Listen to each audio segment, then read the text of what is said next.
gonna backtrack. And you should've kept the name out your mouth. Ask me though how it all turned out. When you try to use my name for clout, keep on going, give me something we could talk about.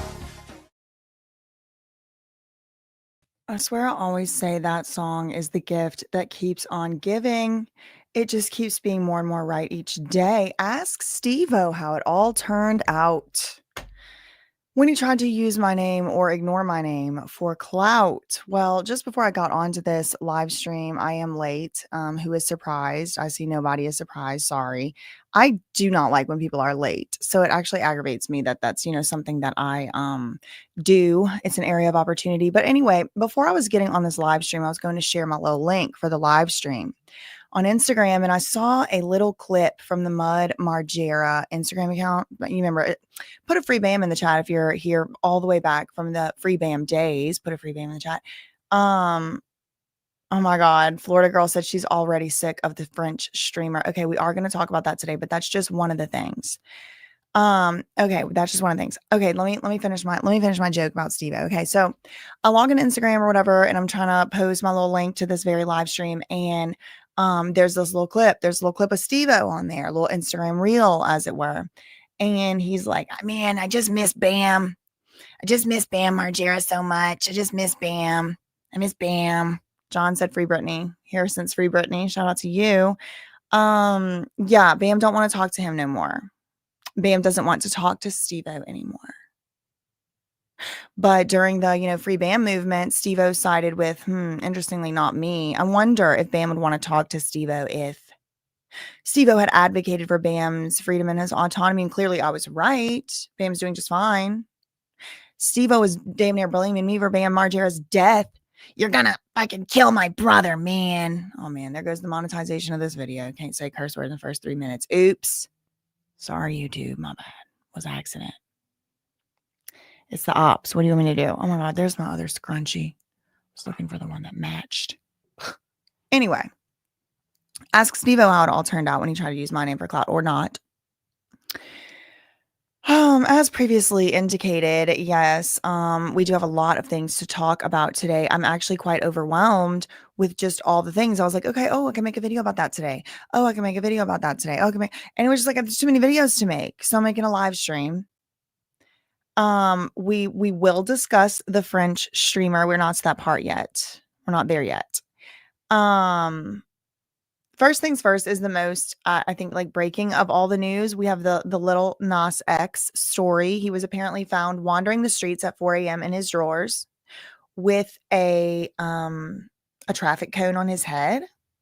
So I think they might have 51-50'd him. I'm not really sure. We're going to look into that. Let me see what the other topics are, just so that if you're watching on the replay or if you're watching on the live too, what are we going to talk about? No particular order, but these are going to be the topics that we're going to get into today. Okay. The Lil Nas X story. I don't anticipate that one's going to take too long. Yes, we are going to talk about the French streamer. I have some thoughts on that. We are also going to talk about Jillian Michaels from, she's a fitness trainer from The Biggest Loser. Remember that show that ran for so long or whatever, where they would have people and like lose weight. I have made a video about that before on one of my channels I used to have, but there's been this Netflix documentary. It came out. It's a 3-part docu-series. And it's kind of, I'll get into my opinions about it, but it didn't make Jillian Michaels look too good. Okay. So she's now threatened to sue Netflix. I think she's going to be suing them. We're going to talk about Eric Adams because on the same day, what a news cycle. On the very same day, Eric Adams, there was this scandal coming out this morning, or maybe it was late last night, that a news reporter, and we're going to get into this story, was handed a potato chip bag full of cash. A news reporter was handed cash disguised in a potato chip bag. And who handed them this cash? None other than one of Eric Adams' election campaign aides. And not only that, act of alleged bribery, and we will get into the details. We're going to read some stories about that. But there's a whole nother bribery scandal going on with one of Eric Adams' like top aides ever. Now, this is right on the heels of him having facing his own charges, but then those got dropped. But now we got some new activity going on with him. That potato chip bag.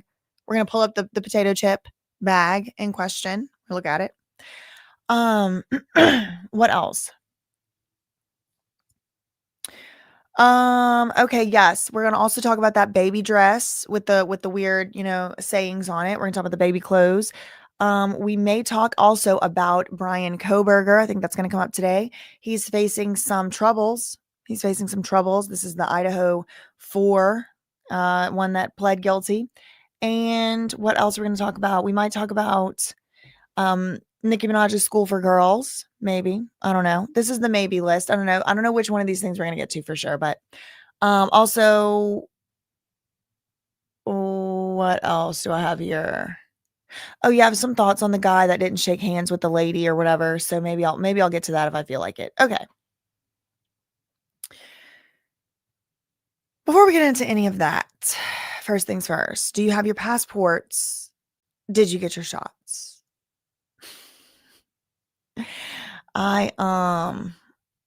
No, Becky, I have not been following. I know Rabbit was.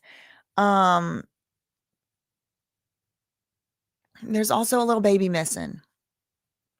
I don't want to speak anything negative out into existence, okay? But given that family's track record, let's just say we should all just keep praying real hard, okay?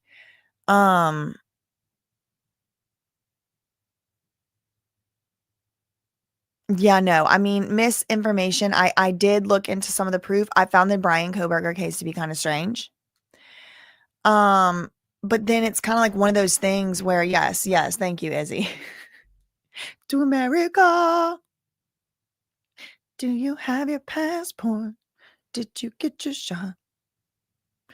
Do you want to go back with Rob to the RICO charge? Okay, anyway.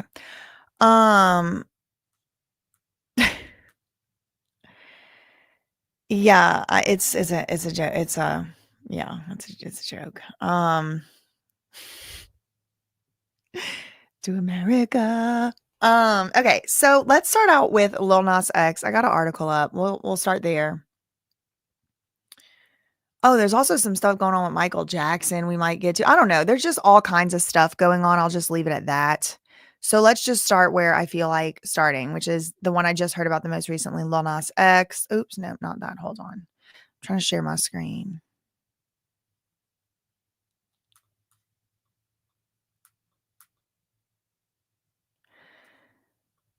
Doop, doop, doop, doop, doop, doop, doop, doop, doop, doop, doop. Okay.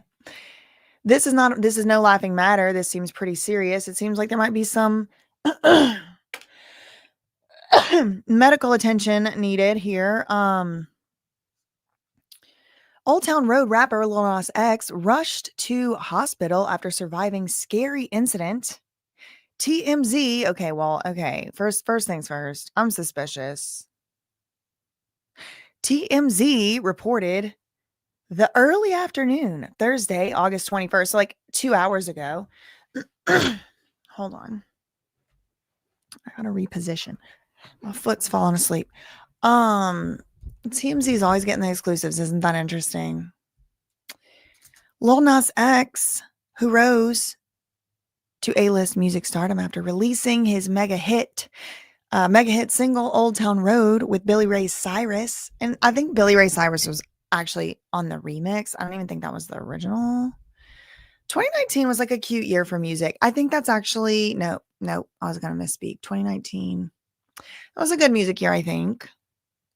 Anyway, he was rushed to the hospital this morning after a scary incident in Los Angeles.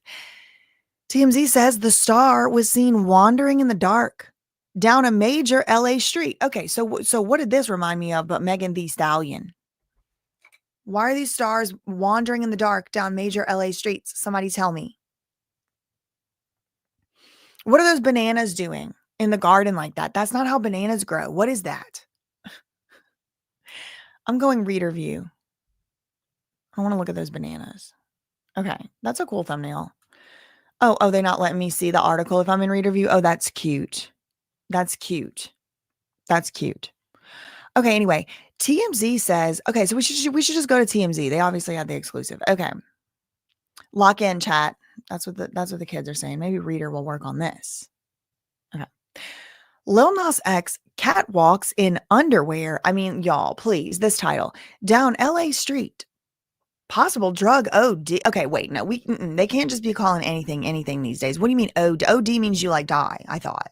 Or like um suffer serious health. Okay, listen, I'm not expert, I don't know. What exactly is OD? Don't explain in the chat. Actually, I'm not trying to get flagged. Anyway, so Lil Nas X roams LA street in tidy whities, hospitalized for possible OD. This came out just 11:51 a.m. Pacific, so that would have been like 3 o'clock. That would have been like 30 minutes ago or something. This was updated. Wait, 11:51, 12:51, 1:51, 2:51. Yeah, I mean, this just came out. Lil Nas X is hospitalized after a bizarre scene in LA. He was strolling down the middle of a major street early this morning, so like 12 hours ago, wearing only his underwear and cowboy boots. He was going down the Old Town Road, okay?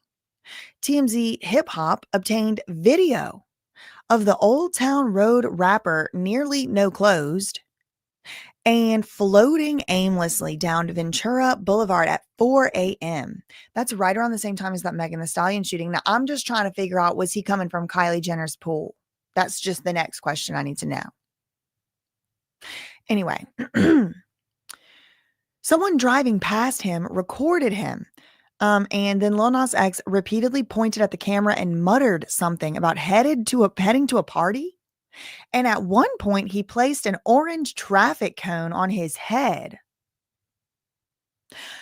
Okay, TMZ's sources say others in the Studio City area noticed Lil Nas X and thought the whole thing was weird enough to report it to police. So there's police reports. We'll never see them. LAPD doesn't let those be public. Unless, of course, TMZ gets them, then we'll see them. Or Radar Online. As it turns out, several people in the area had reported to LAPD that they saw a nude man walking in the road. We are told officers responded and found him still walking down the middle of the road. And after he charged at officers, they subdued him and put him in handcuffs. Officers told paramedics it was a possible overdose. And Nas was transported to a hospital. Is it the same officers that responded to the Megan Thee Stallion and the Kelsey Harris? I need to know. Law enforcement sources tell us Nas could still face charges. Yeah, for charging at the police, probably. But for now, he's getting treated at the hospital. We've reached out to his reps, but no word back. Now, this brought to my mind something that happened several months ago, earlier this year. This was in the spring, April 2025. This Lil Nas X was hospitalized then too, a few months ago, because he lost control of how he had facial paralysis. Do y'all remember that? Maybe they have the video here. Yeah, look at him. Bro, I can't even laugh right, bro. What the fuck? Oh my god. So. And this like facial paralysis thing also happened to Justin Bieber, remember? Oh my god, bro.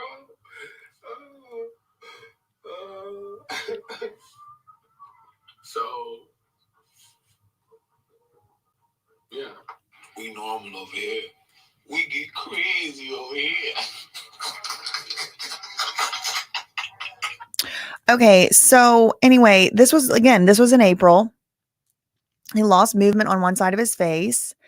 Took to Instagram Monday night from his hospital bed, revealing that he was unable to move the entire right side of his face, even demonstrating it by smiling with the left side of his mouth lifting, but the right side stayed still. Surprisingly, he didn't seem to sweat the issue at all. He was laughing. Bro, I can't even laugh right. So I don't know what that was about. He continued making jokes at his own expense on his Instagram story, posting a close-up video of his face, laughing and saying, "We're normal over here. We get crazy over here." He's like, "I'm just going to look funny for a bit, but that's it." I mean, I don't know.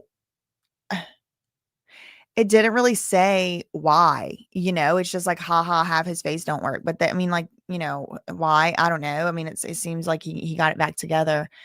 by now. But then, did he really? Because he was wandering the streets this morning at 4 a.m. about the same time as the Megan Thee Stallion thing, around the same, around the same stomping grounds as all of that. I mean, Hollywood seems strange, y'all. Look at the photos. I mean, here's the thing though, y'all. Whenever you celebrate this stuff, that's what he does everywhere he goes and gets paid to do it. So, I mean, why does he get a 5150 and not Bianca for Sensori for showing up how she showed up? It's like, I think it's all degenerate. But then what are you going to do? Like, what was it? Well, he can't be charging at cops, that's for sure. I mean, is it a publicity stunt? Because I wasn't checking for Lil Nas X personally till, I just saw that headline. So again, I mean, what's really going on? Let's see. Hospitalized after. Yeah, it's just like, okay, I want to see the video though. Here's a Complex article. Video surfaces of Lil Nas X roaming Los Angeles streets in matching underwear and cowboy boots. He was trying to take it to the Old Town Road. Are they about to launch another remix? Like, what is this, a publicity stunt? Should we be concerned? No, reject.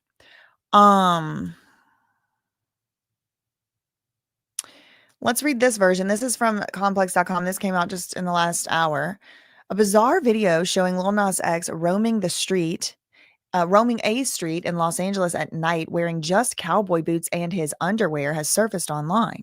The 26-year-old artist was reportedly seen walking on Ventura Boulevard at 4 a.m. by a passerby who stopped to interact with him. In the clip, in which he wore matching white cowboy boots and underwear, he told the individual to head to a party while singing. "Go ahead, babe," he told the person at another moment in the clip. At one point, he told them that he would grab their phone and throw it if they stuck around, so he placed a traffic cone on his head. Oh, he was trying to conceal his identity, maybe? I mean, it looked like he was prancing to me, but I didn't see the video. According to TMZ, several people reported the incident to police, and he was charged up and he charged at police officers when they arrived. Those who contacted authorities believed he was having an unspecified overdose. TMZ reported that he was placed in handcuffs by the responding officers, who called paramedics and sent him to a nearby hospital. Is this the video? No. Hey, we're gonna be late to the party tonight. Where at? You know where it's at. Go ahead, babe. No. This could have been the Megan Thee Stallion story had Tory Lanez let her sit on that bus stop that night. No. Go ahead, babe. No. I tell you to put the phone down. Body T. He looks good to me. Like what my question is like, how is this not just like typical Hollywood behavior? That's what I want to know. Like, where exactly is the rule book for these people? Because some people are allowed to do this behaviors and some people just aren't. And I don't know who's allowed to do and what. For example, just hold on. Like, one popped in my mind.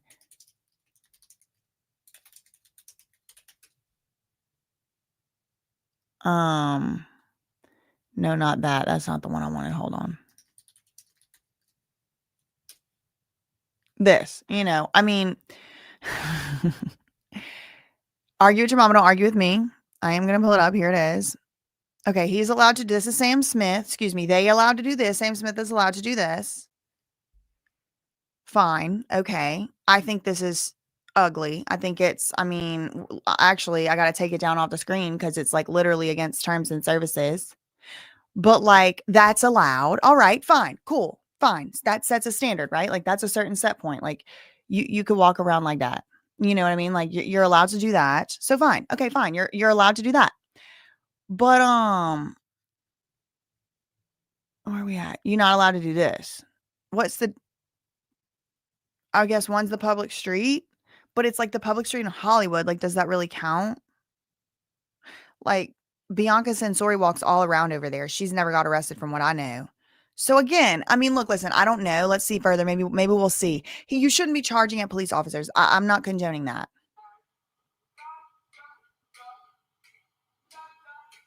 I mean, he should get out of the street, but what is that, jaywalking? So he's jaywalking?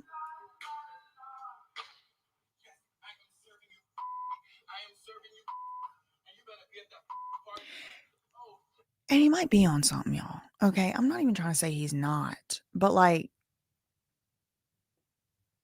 have they seen Skid Row? Like, this is all of Skid Row times way worse.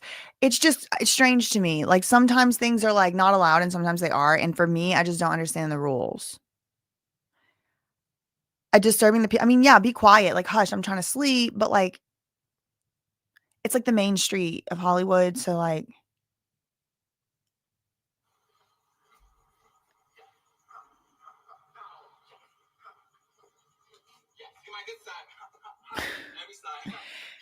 he's kind of funny. Ka-chow, he said. Pow. Hit. 5, 6, 7, 8. Look, I think he's having a great time. He should get out of the street. It is dangerous to walk in the street. But truly, like, is this like get arrested by the cops worthy? No. Like, go home. Like, go home. Sleep it off. Get out of the street. It's dangerous.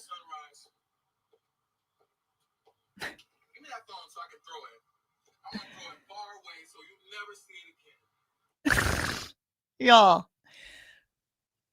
What if he was like, what if this is somebody he was hanging out with? Like, what if this was just like a date and they were just being silly and it wasn't just a random passerby or something? Like, what if this was a honeypot? I'm always just like so skeptical of stuff. Suspicious, I should say. He also wasn't like, give me that phone, I'm gonna throw it. The way that the TMZ article made it seem like. Why are you still here? You need to be telling everybody about the party, girl. What's your problem? Like, he could be making a music video for all I damn know. Okay, look, listen. Thoughts and prayers to Lil Nas X. I don't think it's normal behavior by any means at all. I am not saying it's normal behavior. Please do not misconstrue. I think that is, he needs to be at home asleep. I certainly would be at home asleep at 4. Or just waking up, to do my little morning prayers or my meditations. But what I'm more saying is like, there's a lot of this type of behavior that's like something's not normal. But like, it just gets selectively applied to people. Like sometimes some places, I mean, we see this with Britney Spears too. When she's like, you know what else out on a stage dancing, twirling for, the money changers in Las Vegas, that's fine and good. But when she does those same exact dance moves with her grown out, acrylic nails and grown out hair extensions and her grown out tape ends, I mean, all of a sudden it's a problem. She's doing the same exact choreography that y'all paid thousands of dollars to travel to Vegas. Thousands of dollars to travel to Vegas, buy clothes, go all up, sit on the front row. But then when she does the same exact choreography in her own damn, in the privacy of her own house and puts it on Instagram, it's like, no, that's not allowed. It's like, I don't get the rules. I just need somebody to tell me like very specifically, because it's just not, I don't get it. For me, I don't get it. Okay, so I think that's about all I had to say about that one. So now I guess we need to talk a little bit about Jillian Michaels. Now she's been making the waves in the news lately. She recently came across my algorithm, you could say, because she had said some things a little controversial about maybe the Smithsonian museums or something. She got into it with the people on The View or the Good Morning somebody or somewhere. It's the most recent thing I heard about her. But then Netflix puts out this 3-part docuseries about The Biggest Loser. Y'all remember that reality show? It was like people were trying to lose weight. It was The Biggest Loser. Well, they put it out. It's 3 episodes. I had watched the first 2, and then before this live, one of the reasons I pushed my live stream back today is because I wanted to watch that 3rd episode, so I had the full context on it. And it really is in that 3rd episode where they kind of like come for her throat, they come for her crown, they come for her jewels, they come for her neck, they come for her every single thing. I mean, they really do. It's like Jillian Michaels is the bad guy of the show. Now, I mentioned earlier in the intro part of this video that I have made a video on this topic roughly before, maybe a couple years ago. I made a video on this Biggest Loser topic, and there was some controversy that was surrounding the show. And part of the reason that the show isn't on the air anymore has to do with some of this controversy. One such controversy had to do with allegations that the show was giving people like caffeine supplements and stacker, you used to go to the GNC and get the little like jittery pills that would make you jittery or whatever, Metabolife, whatever. There was like a certain type of like, and also just regular, just caffeine supplements, just caffeine pills. You remember that Saved by the Bell episode? Um, so the, or was it the Save? Yeah, it was the Saved by the Bell episode. It wasn't Seventh Heaven. Maybe it was both of them had a caffeine pill situation. But anyway, the third episode kind of does sort of delve into this caffeine pills issue. But there were other controversies surrounding the show besides just the caffeine pills issue. For example, there was a study that was done after several years of the show had happened that it was a very small study. Of course, there was only, I think, 6 to 14 participants in this study. No more than 15 in the study. And it took contestants that had been on the show, The Biggest Loser, and they compared their metabolism, their metabolic rate, as compared to an average person who has never went on The Biggest Loser. Now, I don't know the specifics of the study, if the people were also people who had been in the same body mass index and then, take the weight off. I really don't know. But I did make a video about this a while back. It's not up anymore, so maybe I'll make another one. But now that this documentary is out, I really don't see the need. But basically, the long and short of this study and the real life impact and what's being kind of pushed, or what was being kind of said by the results of this study. Again, there were only 14. I think there were several hundred people on The Biggest Loser by the end of 17 seasons. Certainly dozens.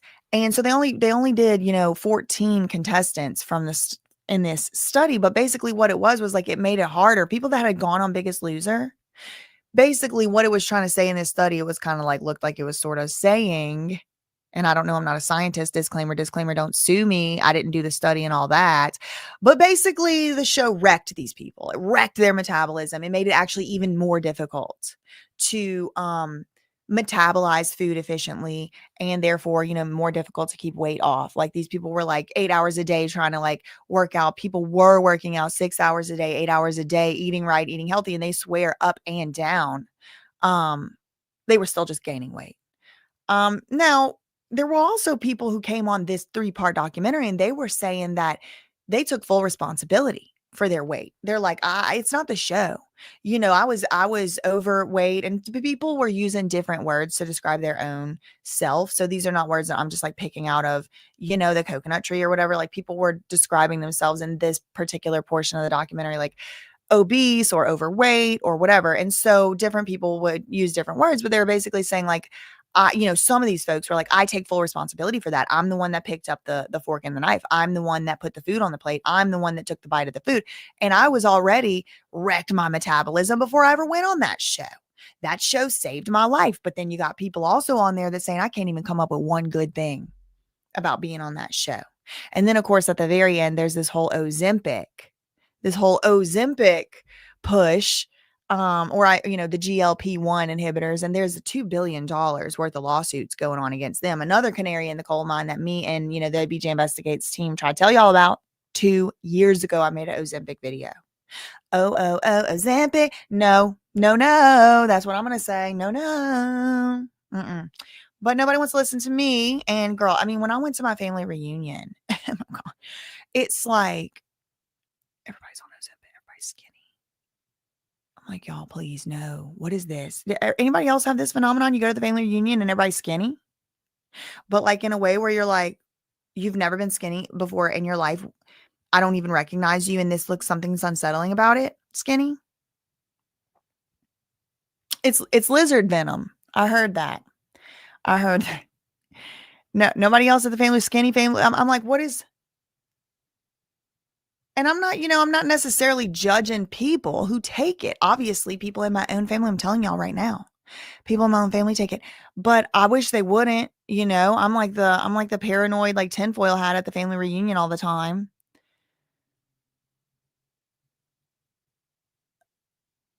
It's too much. I remember singing along, "Oh, oh, oh, it's poison." I mean, y'all, I'm not a doctor. I'm not a doctor. Anyway, so oh, it has a specific look. That's true. Ozempic face, they were calling it. Well, anyway, so they made this documentary, okay? And then kind of like at the end, they just really do, in my opinion, sort of really trash Jillian Michaels. Now, I understand she may be a little bit politically unpopular in some circles at the moment right now. Like I said, the most recent thing that I heard about her was something that she was saying about maybe like the Smithsonian Museum thing, which, just to be very clear, I know absolutely nothing about. I do not know anything about the controversy going on. Okay, so I'm really not in any way equipped to speak about it, even if I agree with her or I don't, because I just have not in any way educated myself about the Smithsonian drama. Okay, maybe I will, maybe I won't. I don't know. I don't know. However, oh my God, not Ozempic bowel, girl. No. It affects long-term thyroid function, and you can see it on the face. That was the one thing that I did warn about. That was the one thing 2 years ago when I made my Ozempic video. Oh, no, I think it was on this channel, actually, That Surprise Witness. It was the one thing that they were kind of saying already, like in rodents, in basically lab mice and lab rats, that they were getting throat cancer, thyroid cancer. And this guy, John LaFouque or whatever his name is, this doctor, this shill doctor on Good Morning America or Gail King or whatever he was on, he was like, but that's only in rodents. That has not been shown to be the case in humans. And it's like the drug was like 1 year old or something at that point, girl. It was like, I even made a whole joke about it. Put a one in the chat if you remember me making the rat joke, and it was like they were doing it on the inbred mouse because that one is the better genetics, or are they cheaper or something. It was the whole thing, and I was like, why do we test on mice? Do y'all remember me saying this? I was wearing a lab coat. I'm like, why do they think we do mice tests? Why does this doctor think we do mice tests? If the mice are getting freaking throat cancer from the Ozempic, then probably people might be getting, thyroid, whatever, cancer, whatever. I don't know. I'm not a doctor, please. I'm not a doctor. But why do we do experiment? I don't do. I mean, shouldn't say we. Why does society, why do these evil people who are testing on animals test on animals? Because maybe that would happen to a human. I mean, the man was like, but it's only rats. So, I mean, and we uncovered like Alice YY Ping getting Alice YY Ping, Alice YY, or was it Chang? Alice YY Chang, Alice YY Ping. I don't remember her last name. I think it's Chang. Alice YY Chang. She's getting paid by all of them. Eli Roth, Novo Nordisk. She's also running the studies. She's going to the conferences. She's talking to Oprah on Oprah's favorite things. Oprah invests in the Weight Watchers, and then the Weight Watchers starts distributing the GLP-1 inhibitors or whatever. I did a whole episode if y'all are curious. But yeah, there's like a whole Ozempic, all of that. Thanks so much, John, for the $10 super chat. I just wanted to say thank you for all your hard work. Thank you. I always look forward to all of your content. Lots of prayers your way. Thank you so much. Don't forget to like and share. Hashtag don't forget to like and share.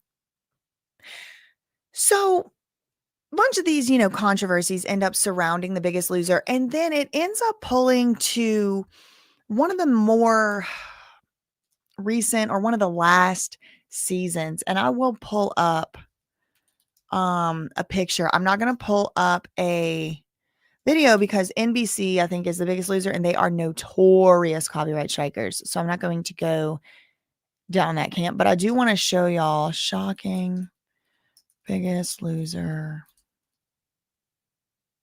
result winner. Her name's Rachel, I think. What was Rachel? Rachel Fredrickson shocked viewers by losing 155 pounds. So I'm going to bring up the photograph right now. Okay, I'm just, before I bring it up, just letting y'all know, if it's like, I know some people don't like to look at before and after pictures and stuff like that.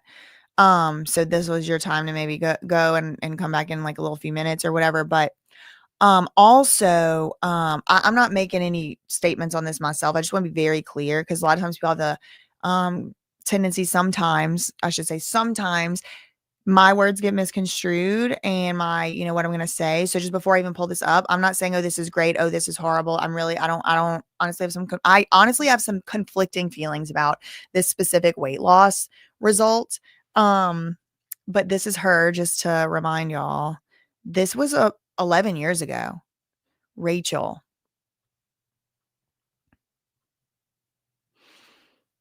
Rachel Fredrickson.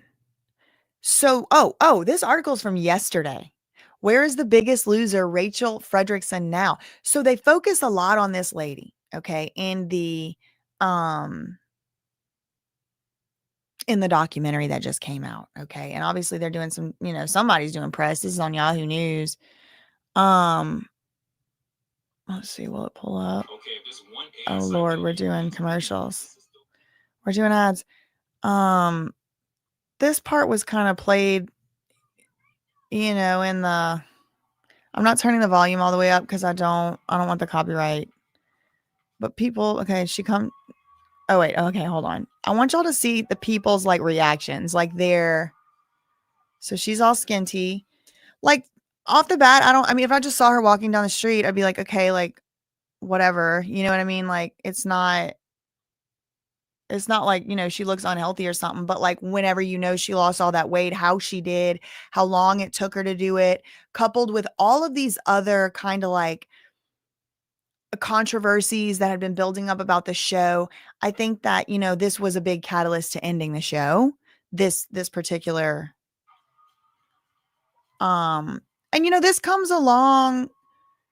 this comes as just the end result of a long history of this type of reality show too, right? Remember The Swan? They were giving those poor people, it was all women, I think, all these makeovers. Look, they got her acting out like a shock, surprise, and act of disgust to her own self. And she's like a little waif on the other side. And again, her body, her choice and all that. But look at Jillian's freaking face. That's Jillian Michaels right there. Okay. So that's Bob, right? That's Bob, or that's somebody else. I know there was 2 male trainers. I think it's Bob and Jillian, right? Is this no, I don't know. He got them glasses on. It's been 11 years. I don't know, but I know for sure that's Jillian. She looks disgusted. She looks shocked. Because, and she would later come out and say, and not much later, she said, Jillian Michaels said that the reason she resigned from this show after 17 seasons, is because of this particular weight loss transformation. She said it was unhealthy. She said it was dangerous. And when she expressed public discontent about it, and again, y'all, I'm not expert in any way. And nobody should be basing anything that I say off of anything you should be doing with your health, because I'm not particularly making the best, dietary and exercise choices. All right. So I am not the expert here. All right. I just want to be very clear. I'm not trying to act in any way holier than thou, because I will tear up some tackle box from Popeyes right now. Okay. I will go eat the whole entire out of the styrofoam with the spork mashed potatoes from the Popeyes. Okay. Right now. Bring me Raising Cane's right now. So listen, don't take my word for it. But Jillian Michaels purports to be a health, fitness, trainer. And she did. That is Bob. It is Bob. She was concerned. She was whatever. So she starts,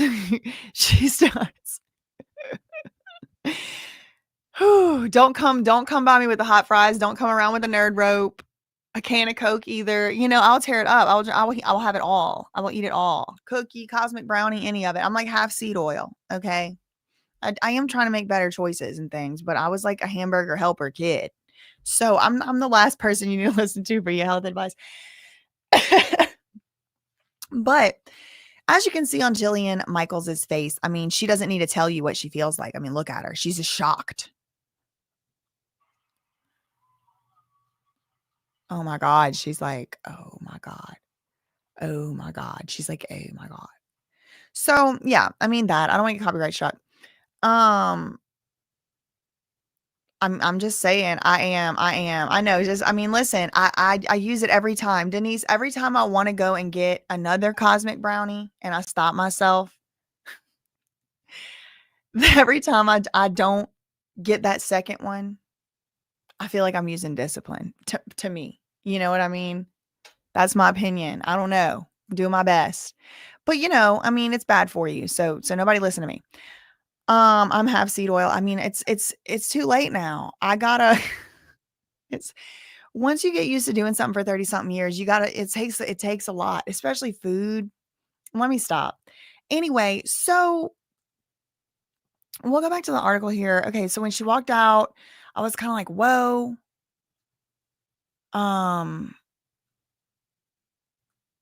So they did an interview with her, I guess, when I stood on that stage at the live finale. I had never felt stronger. So this lady too, this Rachel, what's her name? Rachel Fredrickson. They focus a lot on her in that last episode of the docuseries. It's 3 episodes. So on the last episode of the docuseries, they really focus on this Rachel lady, and she's not in the documentary. But it does appear that it caused a lot of public backlash. People were saying, she went too far. This is too far. She took it too far. And there's a kind of like obesity health expert. I don't remember her exact title, but she's somebody on the documentary, and she's discussing she gives her opinions on a lot of stuff. And she's kind of like offered up as a sort of like a Beth Karis, like expert type person, somebody with some industry knowledge and things like that, and firsthand perspective and experience. Thank you, Denise. Denise is proud of my discipline for not picking up the second. What is a Portuguese tart, girl? She said, I'm eating Portuguese tarts for breakfast. I can't judge. I got to go look it up. Y'all, after 2:00, I start getting hungry. Okay, let's see. I don't really eat during the day until about this time. I'll start getting hungry sometimes. I don't know. I just don't eat during the day. It's probably the Vyvanse girl. Let's see. Portuguese. How do you spell Portuguese? Yeah, okay, I got it. Portuguese tart. What's that? Ooh, that looks yummy. Ooh, this is what it looks like, y'all. It's this. I want one. It looks like creme brulee. What's in it? Is like lemon? Oh my God. Okay. Anyway, back to what I was talking about. So Jillian, so I think I've pretty much described this documentary series as much as I need to, except there's one more thing that kind of stood out to me. It kind of felt exactly like it felt very familiar and similar to a certain other documentary about me that they tried to pretend was about Bam Margera, but it actually was about me.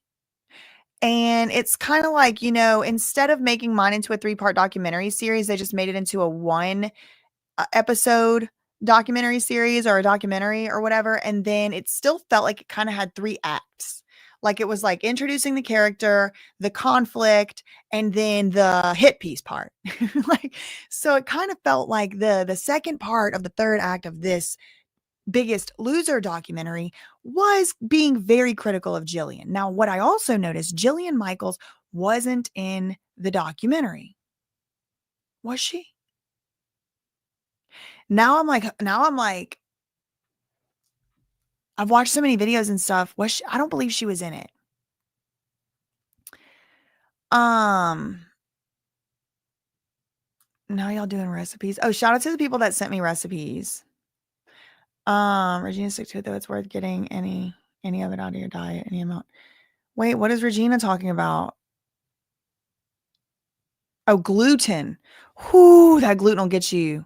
But I heard some theories lately about what that is and stuff. I'm always scared to tell y'all stuff because it's like I'm not an expert. It's like if you say anything at all, like your videos can get taken down for misinformation or whatever. And I'm trying to follow the rules. And I also don't want a Discord because people don't know how to act. Maybe I'll set up a text message line. Maybe I'll start text messaging y'all. Misinformation. You've been hearing stuff too, that it's like other stuff. It's not actually gluten. Because I'll tell you one thing. I know people that moved to the United States and all of a sudden they never had a dairy allergy before. And all of a sudden they just can't drink milk. It's like lactose intolerant all of a sudden. It's like you can drink milk everywhere else and now you got an allergy.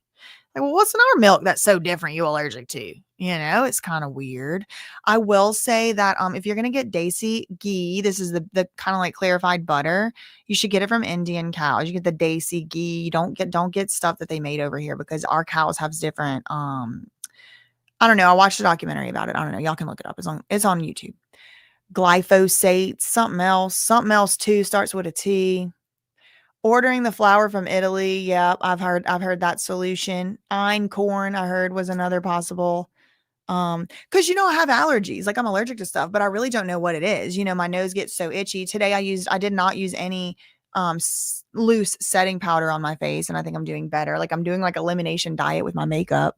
But yeah, I mean, what can we do? I mean, Alice, that's a great question. I've seen a lot of people kind of returning to nature, growing their own little, like cooking what they grow at their own garden in the backyard, even having two little chickens laying eggs, different little things, getting your milk from the Amish, but then they tried to outlaw that. It's hard out here, man. It's hard out here. I mean, that was one of the things when I went to India.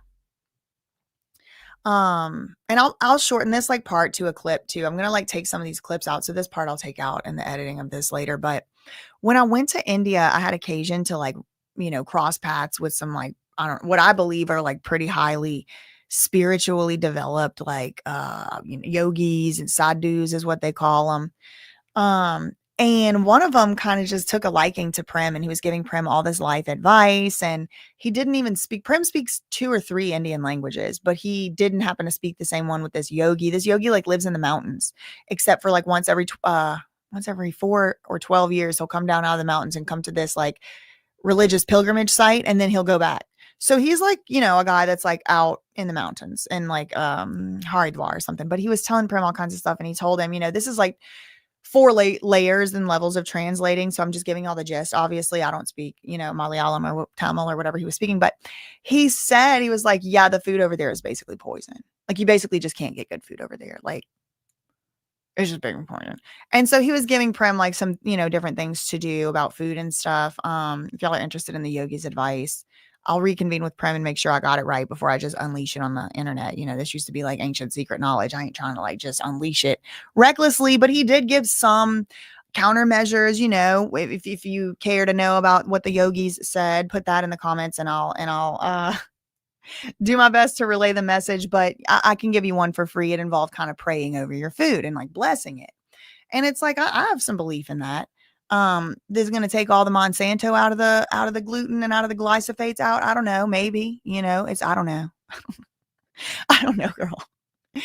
Anyway, I know some people aren't allowed to. I know some people are not allowed to grow stuff in their house. They can't have a chicken. Well, we can't have a rooster, but I don't want a rooster because they loud. Like right here in my little Princeton, like if I had a farm or something, of course, that'd be cool to have a rooster. I don't have a farm. I got 1.4 acres, and thank God for that. Yeah, see, this is the thing too. Leslie Ann, she said she can eat eggs from a small farm, but the ones in the store make her sick. And this is like something to do too, I think, with like, if you think about like how we get our food and where it comes from and stuff, our ancestors, I'll speak for mine. My ancestors were in the bayou killing stuff. Okay. They were deer hunting, they were bow hunting, they were tracking down food. And that might seem a little inhumane. But it was like, no part of that animal went to waste. No part went to waste. Every single piece, every single toenail, they would make sausages out of the intestines of the thing. Okay. Every piece of it, they would make a keychain out of its hoof. All right. Like every single piece went to it, and it was like a wild animal living in nature. But now it's like these over fat, over hormones out cows, poor things, and they're traumatized. They never see freedom. They never see light. They never see real food. It's like all of that sadness and discontent. Like you can imagine what you're really doing to your body eating that thing. Then you see these videos of them with it. Let me stop. I'm trying to talk about this lawsuit. I'm trying to talk about this lawsuit. So they kind of made Jillian Michaels look like the bad girl at the end. Oh my God, Wicked Brie. I was going to stop talking about food, but I saw the word shrimp. Y'all, I can't stop thinking about the shrimp. Why did she say you are a side plate of shrimp or whatever she said? That was so crazy to me. allergic to the bacteria in shrimp, and it is attached to their waste that contaminate that companies are supposed to clean out. Oh, shrimp allergy is bad. Yes, we're gonna get to the French guy. That's coming up. We're not there yet though. So she said this is the best line. Yeah, that surprise one is off script. Amor said, "Can't wait to eat my sushi for lunch." Anyway, so they basically make it look like Jillian Michaels was the one behind this caffeine pill scandal. Well, come to find out, she came with receipts. She came with receipts to combat so many things that they said about her in the episode. I mean, in the docuseries, and in particular in that episode, but there was some other stuff that was said. So let me pull up. This is a video. On Netflix. And she's not just coming with angry words, she's coming with an army of lawyers and Hold on. full of receipts designed to burn the entire Biggest Loser legacy to the ground. If you thought the on-screen drama was intense, you haven't seen anything yet. The new Netflix documentary, Fit for TV, dropped like a bombshell. Okay, I don't know why that's the thing that came. Okay, I think I have another link. Hold on. Oh, Jillian Michaels Honestly, it's just filled with has hired Brian Friedman. Justin, breaking news. Breaking news. Jillian Michaels has hired Justin Baldoni's lawyer, Brian Friedman, to represent her. Now, this is interesting because she's kind of coming out in the offense here because she's going to sue as the plaintiff. However, Brian Friedman is representing a defendant right now, Justin Baldoni. Like, he's a defense lawyer. He's a plaintiff's lawyer. It's pretty cool to see. He's all over the place. He represents a lot of people. He represents, I like scratched this like eyeball the other day. I like scratched it. It's like abrasioned. So I don't have a contact in it. So it's like Twilight Zone. She's hired Brian Friedman. I learned that from this video right here. This is let me see if I can switch my speaker. I just keep putting off dealing with the speaker situation. I know it's aggravating for y'all. It's kind of aggravating for me too, but the technology aspect of this for me, it's kind of like, I'm the talent, Is it going to work? So many lies. Jillian had no practical knowledge of medicine. People will do a lot of things to win. So, okay, there's a little lag when I use that speaker. Sorry. So you see, just these first 10 seconds of this documentary, and I am very conscious and aware that I don't want to get my stuff took down. Copyright. I'll make it little like that for now, just so y'all can get the gist. But you can kind of even see in this first 10 seconds, right? Like the doctor with the huge jaw who definitely, okay, so let me tell y'all about this other thing too, because this is what they're all talking about here. And I have a theory. About this whole Biggest Loser documentary. Do you remember Quiet on Set? Do you remember Quiet on Set? I was going to say put a Q in the chat. Please don't. Put a QOS in the chat. If you remember Quiet on Set, the Nickelodeon Dan Schneider, what's that other pickle guy? All this stuff came out into the, open. The writers were saying they were made to bend over the desk and pretend to do all kinds of acts unspeakable.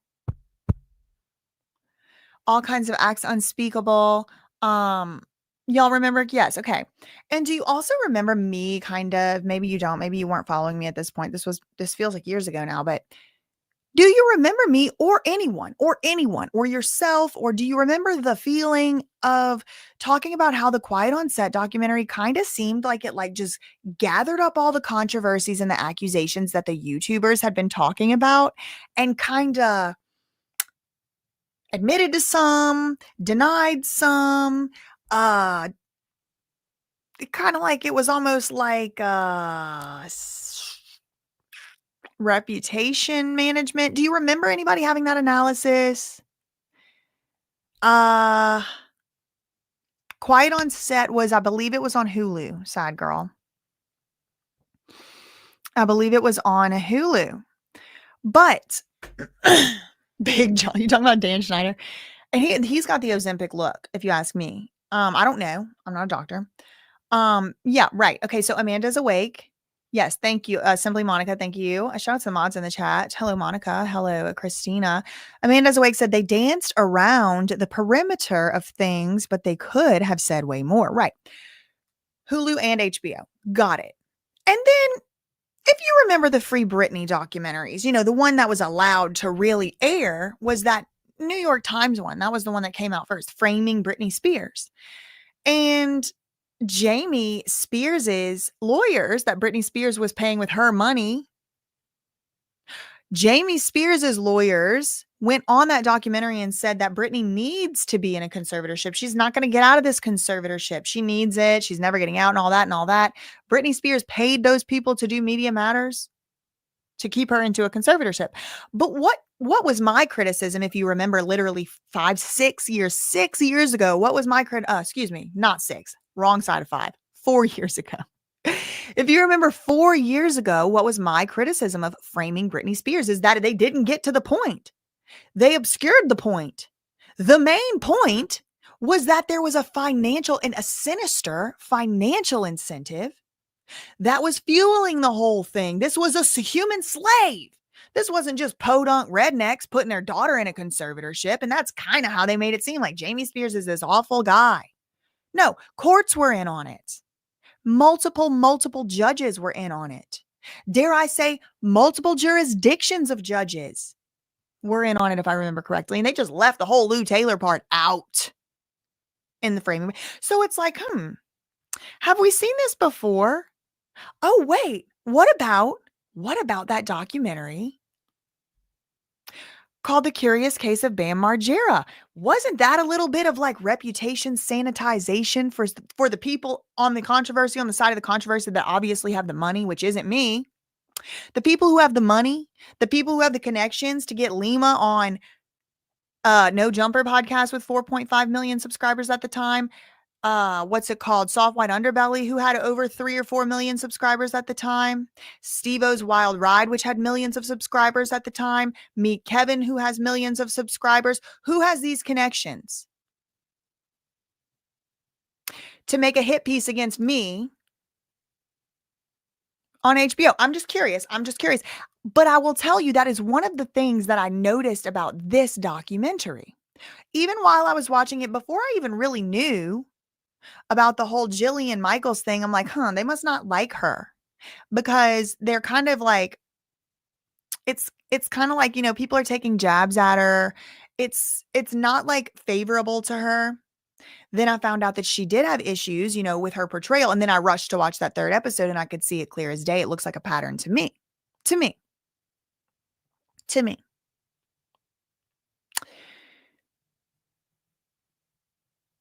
I think they're mad at Jillian. And I'll tell you why. She has released some receipts. She has put out emails, text messages. She's put out all kinds of stuff, and we'll take a look at it. Let's I guess let's start it over. And I want y'all to see in this first like 10 seconds, if you can kind of see what I mean a little bit, kind of like, oh, Jillian Michaels, the villain. Honestly, it's just filled with so many lies. Jillian had no practical knowledge of medicine. People will do a lot of things to win. Please what? Okay. So you see, they like make her look like, even in that small montage, they kind of make her look like a drill sergeant and, you know, unsympathetic and things like that. And I will say, she was absolutely that way on the show. Okay. She was absolutely, in my memory, she was absolutely a drill sergeant.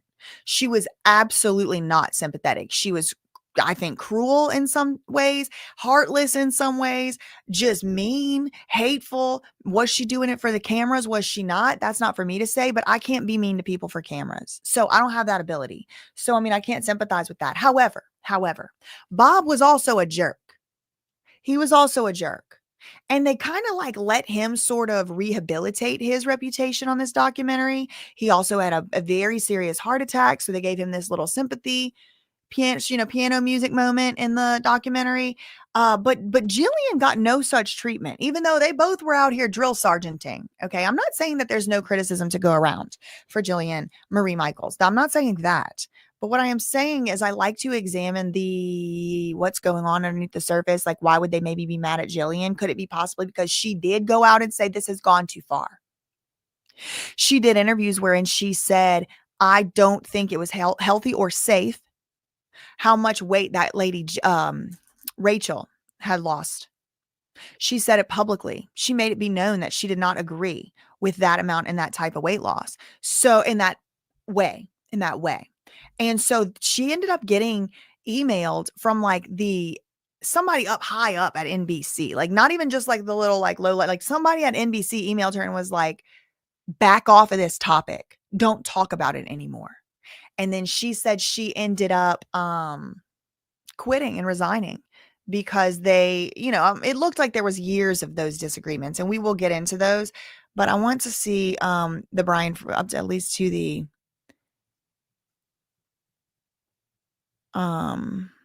Brian Friedman part of this, so y'all can see where I got that information.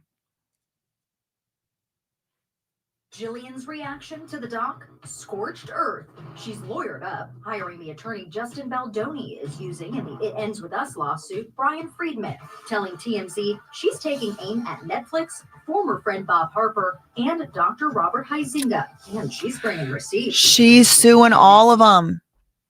She's suing the people that sat up there in that documentary and talked about her too. She's suing Bob, the other trainer. She's suing Netflix for airing it, and she's suing that big jaw doctor. Oh, that's who you were talking about a while ago when you said big jaw. Yeah, that pointy jaw. He looks like that thing from Spy Kids. Y'all remember Spy Kids? That thing from Spy Kids. Hold on.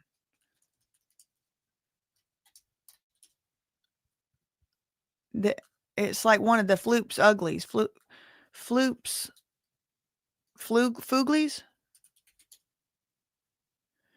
Yeah, he looked like this thing right here. Y'all remember this? Listen, this one right here.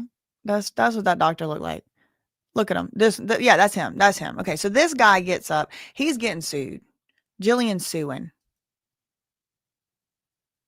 Legally, do I just do a data dump? At no point was caffeine banned from the show. Jillian claims this email with Bob and Dr. Huizinga's assistant shows they were aware caffeine pills would be distributed to contestants, which they denied in the doc and with ET. Her contestants were using the caffeine pills. You had no idea that. Okay, so there's some drama with the caffeine pills, okay? Because Bob said he had no idea. He had no idea she was using those caffeine pills, and it was against the rules. And the doctor on the show was like, I had no idea. I had no idea, Squarehead. He had no idea. Well, she said, you have no idea. Okay, check this email out. I'm gonna look it up. Hold on. I have it on my camera roll, but I ain't trying to bring that whole thing up. Jillian Michaels. What was I looking for? Wow. Okay, hold on. Let me see if I can find the. Okay. Wait.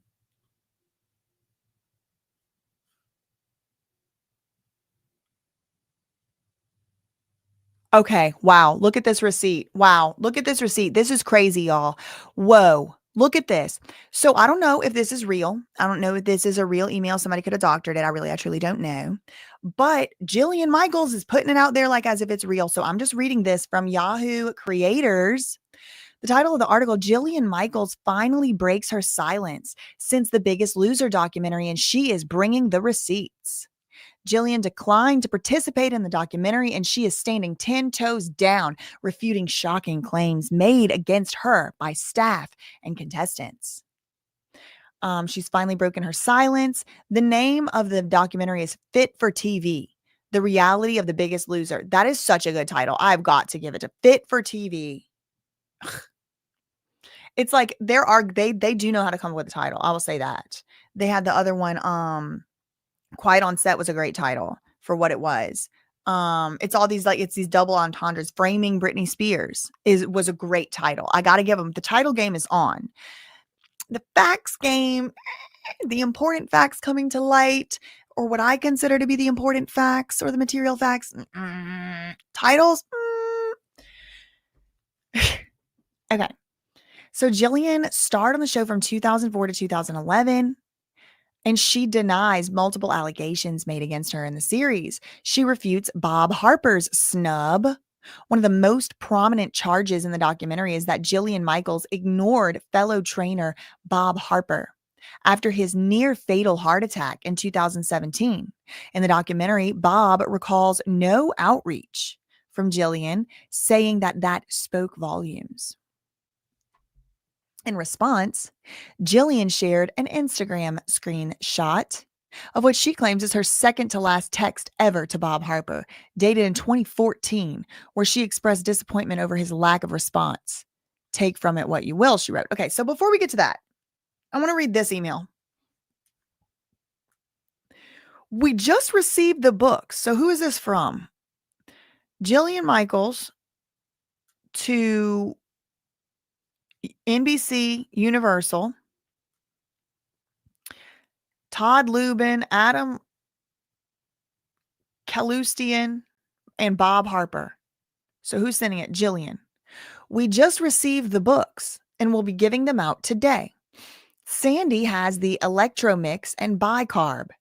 Do you still want Stacker 2 or 3? I'll have it for them first thing in the morning. Okay, so she's emailing these people saying, do you still want Stacker 2 or 3? That means it doesn't really seem like it was actually even her idea. Hold on now. That ain't what they said in that docu-series. Hold on now. BPA receipts, please. I make no representation. So this is another receipt she posted regarding contestant diets is the subject line. Honey, can you go to GNC and buy my fat burner extreme instead? I can have it sent, but it will take a while. Julie wrote, we just received the books. Okay, so that was Jillian. I guess her name is Julianne. In response, she shared the Instagram screenshots. Okay. She says, here is my email. Oh, okay. Here is my email chain with Bob Harper.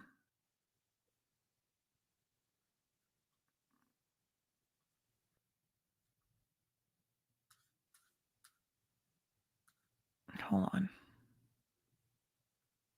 What the hell? Girl. Here is an email chain. Sorry, I don't know why this is doing this. Like, it's so little. Hold on.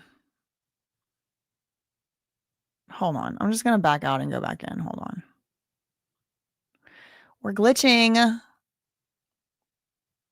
All right, we're just going to stick with it. She said, here is an email chain with Bob Harper, the Biggest Losers producers, Dr. Hozenga's guy, Sandy Crumb, who stayed on set with us and distributed the fat burners about which fat burners. She said, this is an email chain with all of us, even including the person who actually stayed on set and actually distributed the fat burners. Them, remember them? Yeah, them. Her, she's on there too. This is an email about which fat burners / caffeine pills to purchase the contestants. This is one of many that shows, number one, Dr. Squarehead did approve caffeine pills on many seasons of Biggest Loser. Bob Harper not only knew about the caffeine pills, Jillian said, but the Stackers fat burner were actually his suggestion. I wanted to use my brand instead because they were cleaner and had no more than 200 milligrams of caffeine, which is equivalent to a strong cup of coffee. Caffeine was never banned on The Biggest Loser. It is wild how some folks still lie like it is 1985 before text messages and email were a thing. And the last image is my second to last text ever to Bob Harper. Take from it what you will. Okay, so let's go over. So here's the last image. This is the second to last text message ever. I really think it's crappy of you to not even respond to my texts. It's this kind of thing that always makes me so disappointed in our relationship. Y'all. So why everything got to be a lie? I know. The email is to Jillian. Thank you, KK. It's not even Jillian wasn't even sending it. She was the one that said, get my fat burners instead because the Stacker 2s are bad. They have less, they're cleaner and less bad for you. Now, let's see what else this ET thing is saying. Going on? No, I had no idea. No caffeine pills were allowed. As for this claim, They said, Ryan, there's blood in your urine, which is obviously means you're so dehydrated. She gives me a big Okay, hug. so there was another moment in this documentary where this guy, he wins the show by losing the most weight, and Jillian was his assigned trainer during the show. So they're hugging and she says to him, "You just made me a millionaire." That's what he says. Listen.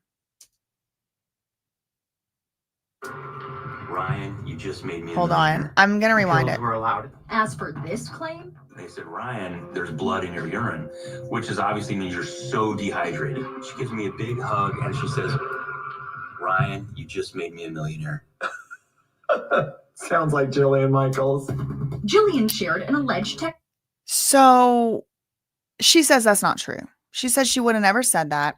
And she brought receipts for that allegation as well. She showed text message proof that the executive producers that were working on the show did not hear that. And the whole entire conversation was on a microphone. And you know, this is Brian Friedman's specialty. The whole conversation was on a microphone. And the microphone never picked up, "You're going to make me a millionaire," or "You made me a millionaire," or anything like that, she says. Here. Message with the show's producers stating they were both mic'd and, quote, "No one is aware of any recording capturing such a comment." But what about Jillian and Bob's falling out?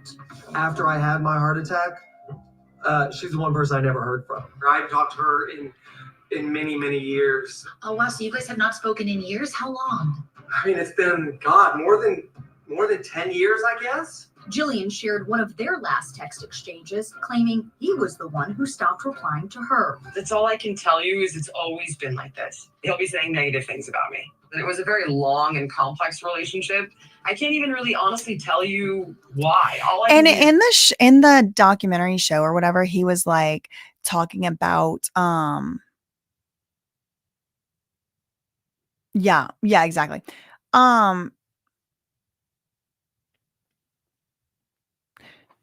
She was talking about how, like, actually it was so okay. So in the documentary, they were kind of making it seem like, and Bob was making it seem like Jillian just doesn't want to talk to him and he just doesn't know why. And like on the show, maybe they looked like they were friends, but they were never friends. And, you know, they really were not like that. They was just acting for the show. But like, then she's like, yeah, because he was actually the one that was just not friendly. So I don't know which one is true. Tim, I'm going to answer this question, but then I'm going to block you from the channel. Yeah, I do get how biased television and media are. It's kind of like the whole reason that I'm doing this. So try to keep up. Better luck next life. You're banned. Okay. Like I don't like whenever men, especially, but really women, anybody coming over here and being like, "Don't you know?" And it's some shit that I've literally sacrificed like happiness, years off my life for trying to make people aware. And like, "Don't you get it?" Yeah, I get it. I've made tremendous sacrifice. What about you? Learn who you're speaking to. Like, this is the thing, y'all. Like, we live in a world where people have direct access to God's favorite, and this is how they act. Please. Okay, so yes, that did happen. Jillian Michaels is getting ready to sue him. All right, so I wanted to talk about that. Right, thank you, Mother Oats. My whole channel is that. So now, speaking of other topics, let's get into this French streamer thing. I know some of y'all are sick and tired of hearing about it already, but we do need to talk about it. Okay. Um, Somebody died on a live stream, and unfortunately, it's not the first time something like this has happened. Something like this has happened before. It happened before in Russia, I believe. I'm going to spare the details, but it had to do with a woman who was pregnant and her, the guy who impregnated her, and she was harmed and left outside to, I don't know, freeze to death or something. Her brain was bleeding. I'm not really not sure, but she did not make it through. Okay. And apparently like this was on a live stream or something. I never went to look it up, and I would encourage you not to do so. I'm kind of like a see no evil like type of person. Like if I can get away with not looking at it, I'd rather do that, because then it just plays in my own head. So anyway, this isn't the first time. I mean, and horrible things happen on stream all the time. I did just make a video about the Bonnie Blue situation, and that one's been on my mind, on my soul, on my heart, on my spirit, because it is, I know y'all remember that movie Requiem for a Dream, and it was like the most disturbing movie most of us ever saw. I mean, really, they've gone exponentially outpacing themselves with these deranged movies, but like, there is kind of like always this grotesque underbelly of the most disturbing movies and shows and series that has this sort of capitalism or like financial thing underlying it, as well as paired with like some type of moral vice, right? So like Squid Game, for example, they target people in that show, the Mr. Beast done made one, don't get me started, but the original reality, excuse me, not reality, the original scripted television show Squid Game, it was like a Korean show. The people who they would target to be contestants on the Squid Game, and it was a game where you basically compete to the death. You had to agree to be in the game. You had to agree to enter the game, and you know what you're going to be doing in the game to some extent. Maybe not fully, but it's people who are have addiction with gambling. They go after gamblers. They go after people who have this vice, this like kind of, whatever you want to call it, Achilles heel of sorts. And they'll pair the exploitation of the Achilles heel, which in that case was gambling, with the desperation for financial. You need to pay for something. You need to either pay your gambling debt, you need to pay your bills because you have the gambling debt. I guess some people, maybe they just getting that are really poor, but like they go after the gamblers as well, because you got to play the Squid Game. They want the people in there who are like, no, we want to play one more round or whatever. I'm sure that's a psychological aspect of it as well. And this isn't any judgment on anybody with any gambling, addictions. I know that stuff is like literally created to make us addicted to it. So, no judgment at all. I'm just saying, the model of it, right? Or the Hunger Games. Don't y'all remember reading The Lottery from the, wow. I learned the other day that Ghislaine Maxwell's daddy was like a owner of the company that wrote all our textbooks. So like Jeffrey Epstein's girlfriend is probably responsible, or her daddy is probably responsible for all of us having to read The Lottery. Like that's just how it is in my mind. I don't know if that's true. But there is this kind of like grotesque, like pre-existing kind of dystopian idea of like poor people having to do something to pay this excruciating debt, right? But then, the Black Mirror of it all, you add technology on top of it, and you add living in a hedonistic libertine society that's based off of like Mark Deshad's best dreams, Marquis Deshad or whatever his name, and you get this French streamer situation. The man died on stream. And I don't even want to bring up a single freaking picture of it. I definitely will not be playing any video of it for many reasons. I have not watched very much video of it. Maybe I've seen 2 or 3 clips, but I don't want to, because it is so sad, because what they're actually like, okay, so I don't know if y'all have heard of this before. I never heard of it till today. Okay, so we could learn about it on the same day if you never heard about it before, but it's called trash streaming, trash streamers. And It's basically what they used to do on the dark web. They just started doing it on the not dark web now. Okay. It's like basically snuff films. I mean, as far as I'm concerned, it's what it looks like to me. But it's like, have y'all seen the most recent season of Black Mirror? The first episode is called Common People. And it's basically this. It's like trash streaming. And I mean, you kind of do get little bit of flavor of it in like more mainstream streamers like Drewski, for example. He'll like berate or humiliate somebody on a video or a live stream. And you know, the group will gang up on somebody and pick on them. And sometimes it'll be like it's going too far. Or, you know, these pranks, these Nelk Boy pranks, or these Logan Paul, you know, the earlier days when they were doing Logan Paul and Jake Paul, they were doing pranks. Like, is it this a prank, or y'all just being really mean to that one kid? You know, or they be being really mean to that one person. So this, let me see, this French streamer, he was a trash streamer, but here's a news clip about it. Let's just start there, I guess. An investigation has been launched after a French streamer died taking part in a live broadcast on the online platform Kick. Oliver's here with all of the details. Oliver, what can you tell us? This is a really shocking case, Wilf, where... Oliver's here. Oliver's here with some really shocking details. It's really shocking. Okay, Oliver's going to tell us, y'all. 46-year-old Raphael Gravin, also known as Jean Pomenov to his online followers. He had 600,000 followers on the likes of TikTok, also a big audience on the video streaming site Kick. And it was there where he was reportedly taking part in a 10-day marathon live video when he died in his sleep near Nice on Sunday night. Now, okay.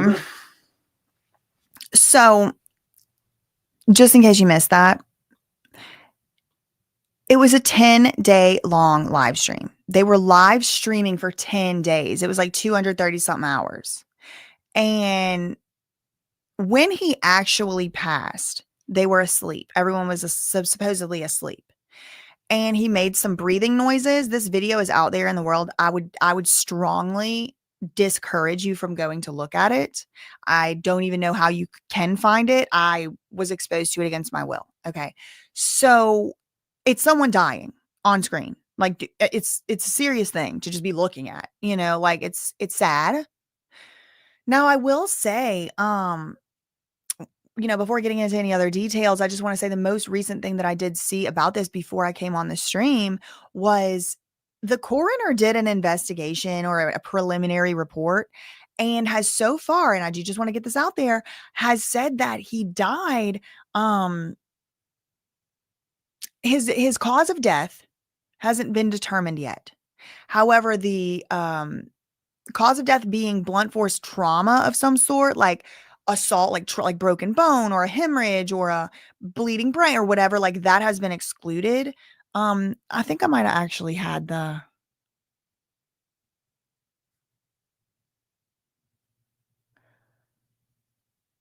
Let me see if I can find that. I don't want to say the wrong stuff. Okay. French streamer coroner. Okay. This is the BBC reporting. It says the French streamer's death was not due to trauma.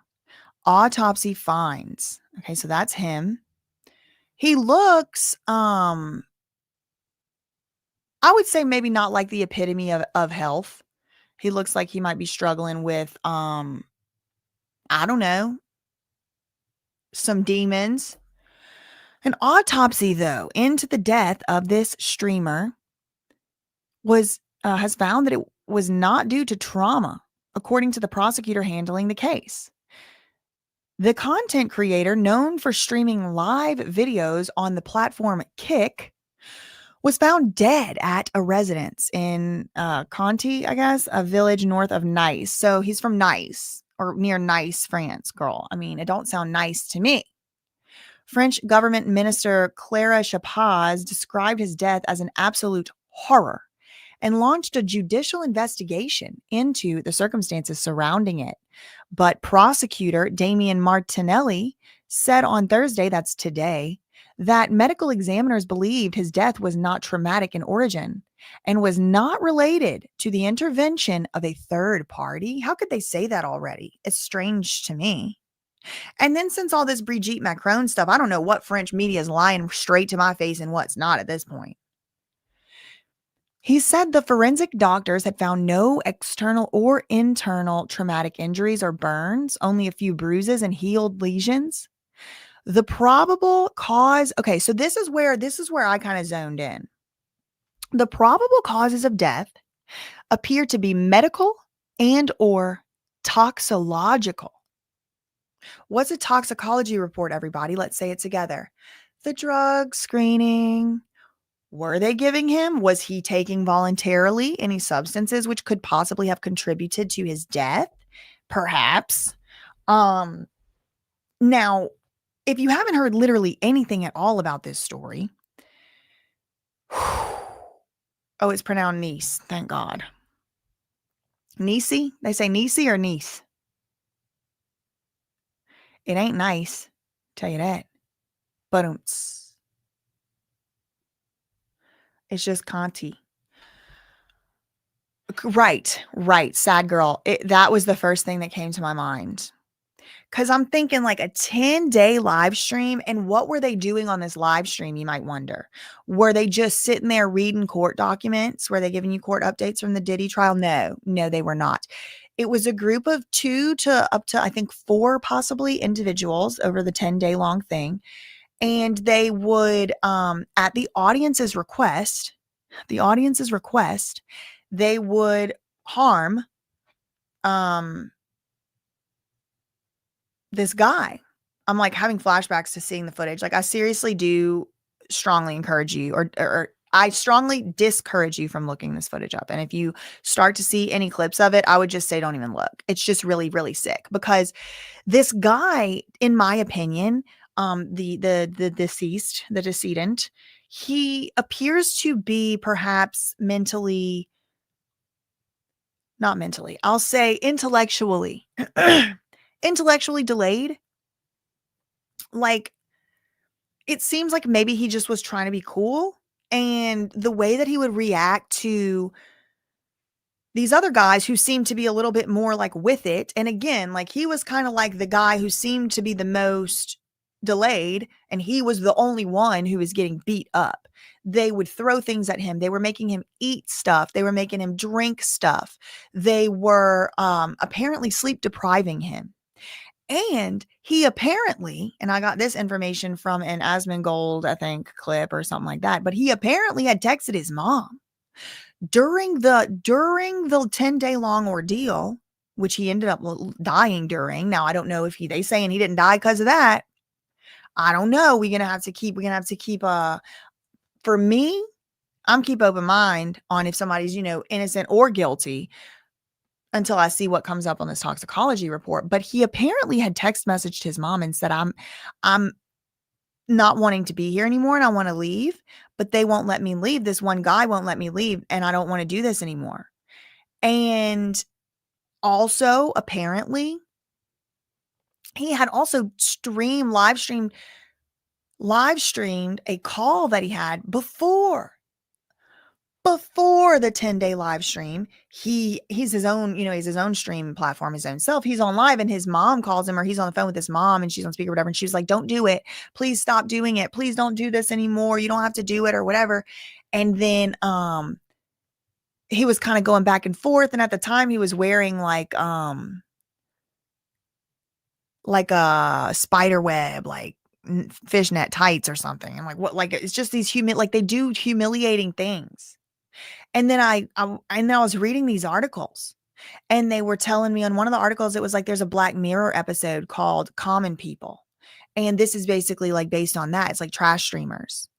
And this Black Mirror episode that just came out like 4 months ago is basically this. It's this lady, she has like a health, like cancer or something. I don't know, something's wrong with, like she has a health issue and it's terminal, a terminal illness. She has a terminal illness in the Black Mirror episode. And there's like this new novel treatment where they can, like clone your brain and re-upload it to the cloud, and then you can basically keep living. I'm gonna tell y'all, I'm packed up, prayed up, ready to go up. I ain't doing that novel treatment, but I don't blame somebody else for doing it. So they do. So she gets the novel treatment, but little by little, it's like a subscription service. Little by little, it starts costing more and more. She can't work no more. There's all these glitches. And so the husband has to start picking up all these overtime shifts. Well, then the price goes up on her plan. Then she can't leave out the county. They start limiting the plan, and we could get into a whole analysis. I mean, for a very long time on like the subscription plan model of healthcare, but let's not. Ends up being, it's too expensive. She's going to like literally die. She has a terminal illness. So unless the guy like makes the money, she can't go to work. She's a teacher. And then she had to drop down. She is at the low tier, and she starts running ads. So she'll just be teaching. She's like, here's the bee robots that we have now instead of real bees to pollinate the flowers. Honey nugs are good for you. Eat honey nugs in the morning, all day and night. And she just like glitches and starts running ads in the middle of class. Then this kid comes up to her after class and is asking about homework or something. And she's like, try christiancounseling.com. And it's like kids, like 7-year-olds, 8, 9, something. So then he goes home and he tells his mom that they recommended Christian counseling. And so she loses her job. It's a whole thing. Okay. So basically the guy, like to keep his wife alive, or his girlfriend, whatever, his wife has to make money. Well, then he starts trash streaming, girl. He starts to trash stream in the show. And they're having him do all kinds of things unspeakable. They're having him do all kinds of things literally unspeakable. I won't speak them. But there's some depravity involved. By the end of the episode, he's missing a tooth. Anyway, his work finds out. Then he gets fired from his job. And it's like, these private donors, these private clients are requesting private videos. And I'm like, this is freaking snuff film only fan. It's like people making live suggestions, and then you do it on stream and they give you the money for it. It's crazy. And you know what else that reminded me of? iDubbbz. Didn't he shave his head for a fundraiser one time? It's like, I know that stuff's all normal and like average and common, but like shaving your head for a humiliation, because like everybody knows you don't want to shave your head, and they're giving you money to make you do something humiliating. I'm not talking about like, oh, let's do my mom has cancer fundraiser. I'm going to shave my head anyway. Let's do a fundraiser. That is not what I am talking about. I'm talking about doing something humiliating that you don't actually want to do for some higher purpose just because people gave you money. These embarrassing bullshits for money is crazy. We have got to stop, y'all. People are dying. People, plural, are dying. We have to stop. And then it makes me wonder, like, I'm kind of thinking about addiction a lot lately.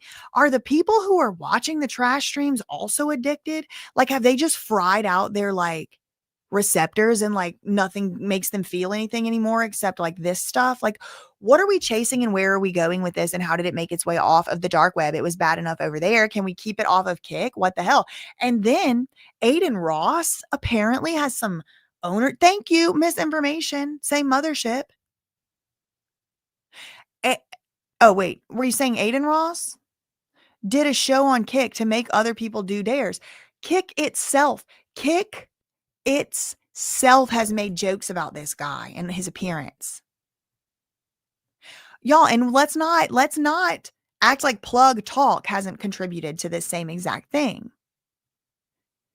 They're having sexual relations with people. A married couple is having sexual relations with people that just turned 18 years old for a podcast that people pay to watch.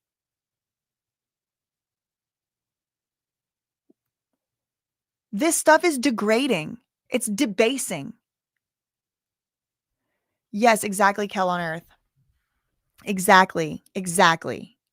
It's just like that Russian streamer that unalived his girlfriend on stream for a donation. It's like, what is this? What is this? Somebody, please. I need somebody to explain this to me because I do not get it.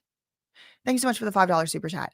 Crystal, agreed. Completely. Desensitization has been incrementally introduced for years. Exactly. And I have been saying for a very long time, I don't even like eating competitions. They used to have an eating competition at Penn Law every year, and they would donate the whatever to charity, something, this, that, the other. They would eat like pies, but it was really just little bowls of Jello, and it made me so freaking disgusted. Ask anybody from my law school class if I ever watched one of those damn things. No, I went inside because, first of all, I was poor.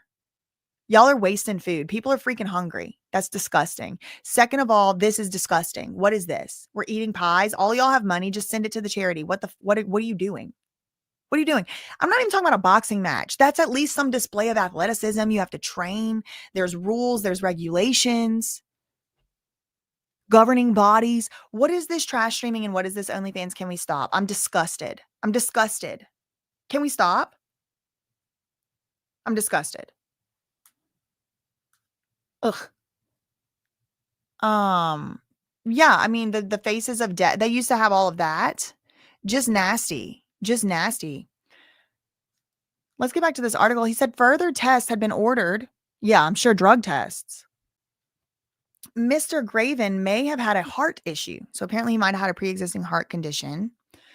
In addition to receiving treatment for a problem with his thyroid. Speaking of thyroid problems, a spokesperson for Kick previously told the BBC that the company was urgently reviewing the circumstances surrounding the death. Local media reported the 46-year-old had been subject to bouts of violence and sleep deprivation during the streams and died in his sleep during a live broadcast. I'm assuming he had a heart attack. A cardiac arrhythmia, cardiac arrest, and I'm assuming it had something to do with a combination of factors, including possibly, I wouldn't be surprised to find out, some type of substance. Because, like, what did even just to do a simple freak off, which apparently is not a crime. A simple freak off required copious drugs, and those only lasted 2 to 4 days. Now this was 10. So I don't know if I'm not saying they were doing anything sexual. Okay, I'm not saying that. I haven't seen that alleged. I would be very surprised if nothing at all sexual happened on the whole entire stream, because it seemed like they were willing to do anything to this guy. They would hit him. They would pour stuff on him. They would choke him. He would literally black out looking, I don't know, I wasn't there, but looked like he was blacking out. On Wednesday, the prosecutor said a number of people present at the time of the incident had been interviewed by the police. Equipment and videos have been seized as part of the investigation in order to clarify the events that occurred prior to the death and which may have contributed to it. So that's the other thing too. I mean, it was all live streamed. Sounds like a heart attack. 10 days is a long time. Right. If they were making him eat and drink things, who knows how that may have impacted his thyroid. Exactly. So I do have some other sources here I wanted to show y'all. Okay, so we had started the news clip. Yeah, okay, we're still in the news clip. Okay. Make it smaller to avoid any possible copyright problem. Concerned when he was unresponsive. He didn't answer any of their messages. And according to Le Monde newspaper, it appears that quite often in these videos that he was part of, he was subjected to violence and he was often humiliated. On one part of this live stream, apparently he had water thrown on him as he was lying down on a mattress. Now, they got this part a little bit wrong, okay? It wasn't that they threw water on him. They actually took a water bottle. So he made like a gasping sound. I'm not going to play the video, and I do discourage you from watching it. It's like pretty sick to just be assaulted with watching someone take their last breath. I did not know that that's what I was going to be watching, so I'm not going to be playing that here. I don't like that. I don't want to put it out there, but it is out there. He makes like a sound, like a breathe or a gasping sound, and then nothing else, no other sound. And then the next thing you see is so they're all laying down, they're all sleeping, about to get up and get tortured for their live stream, I guess, or whatever. Just the one guy. I don't know if they just went to sleep. I don't know if they were taking a nap, but they're all laid out on beds, and he's on the floor. One guy's on the couch. One guy's laying next to him. And he makes this sound, and he's covered up with covers. And then the guy on the couch stirs, and he says the guy's name. He's whatever his name is, John. And the guy doesn't move. After this gasp, he does not move. He doesn't seem to do anything. So eventually, one of the assailants, in my opinion, one of the co-stars, since we're calling anything these freaking days, he gets up and looks, and then he takes a water bottle with still a little bit of water in it and throws it right at the guy. I mean, he's literally not even freaking with us, no longer with us. I think he's already had the last breath is gone. And he throws a water bottle at him. He doesn't budge, he doesn't move. So the guy on the couch goes and checks on him, and then he's no longer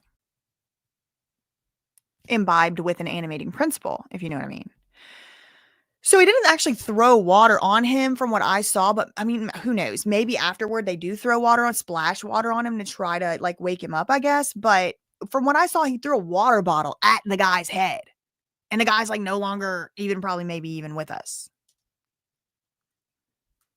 Is the French digital technology minister says that it appears he'd been abused for months and that an investigation has been launched. We've had a statement from Kik, which says we are statement from Kik by the loss of Jean Parmenov and extend our condolences to his family, friends, and community. We are urgently reviewing the circumstances and engaging with relevant stakeholders to investigate the situation. This statement goes on to say, Kik's community guidelines are designed to protect creators, and we remain committed to upholding those standards across the platform. But it's clear that French ministers are really wanting to hold Kik to account here. They believe that the platform should be held. So there is a lot of like, you know, anti-Kik whatever, like rhetoric going on here. It seems like the unifying principle is like everybody hates Kik. And, you know, sure, shame on Kik for allowing this to happen on their platform. However, there's a lot of shame to go around. There's a whole lot of shame to pass around. There's a shame bucket we could pass. And what about the police who were actually called on this exact crew of people months ago? They let these guys just go right back to it. Okay, so let's shame them just as much as Kik, which sure, let's shame Kik. They shouldn't be allowing this on their platform because, I mean, there's platforms out here. They definitely can regulate. They can regulate. You can't say C19, girl. So if they can regulate that, I feel like they could regulate a 10-day long live stream where someone's getting beat up, even if it's by their own consent or not. You know, there's another question. Is it by his consent? Was he consenting? Did he have the capacity to consent? Because they apparently had done this to another guy who was in a freaking guardianship because he was intellectually disabled. So I don't know if that's true or not. This is just stuff I've heard. The content that is on his site. So he had water thrown on him. Yeah. But so by someone. I think it's just because it's like, you know, it's such a disgusting thing that happened. And I do think that we can probably all agree among the cousins in the chat that this was something that should have been allowed. It was something that's deplorable. And it's certainly something that we shouldn't accept or tolerate in a civilized society.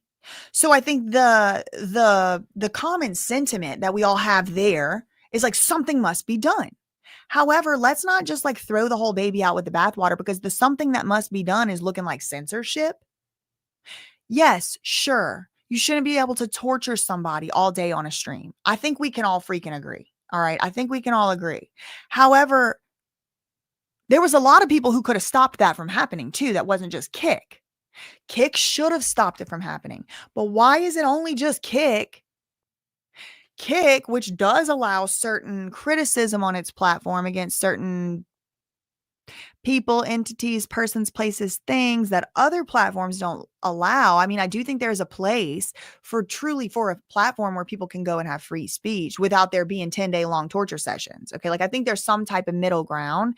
And I think this case is going to require a lot of nuance because at the end of the day, this is a 46-year-old man. Could he have walked out? Could he have left? These are going to be questions that come up.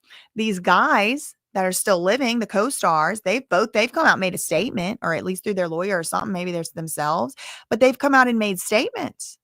They've come out and said this was like their family. They're just so heartbroken. Their family with this guy. Let me see if I can find y'all their statements.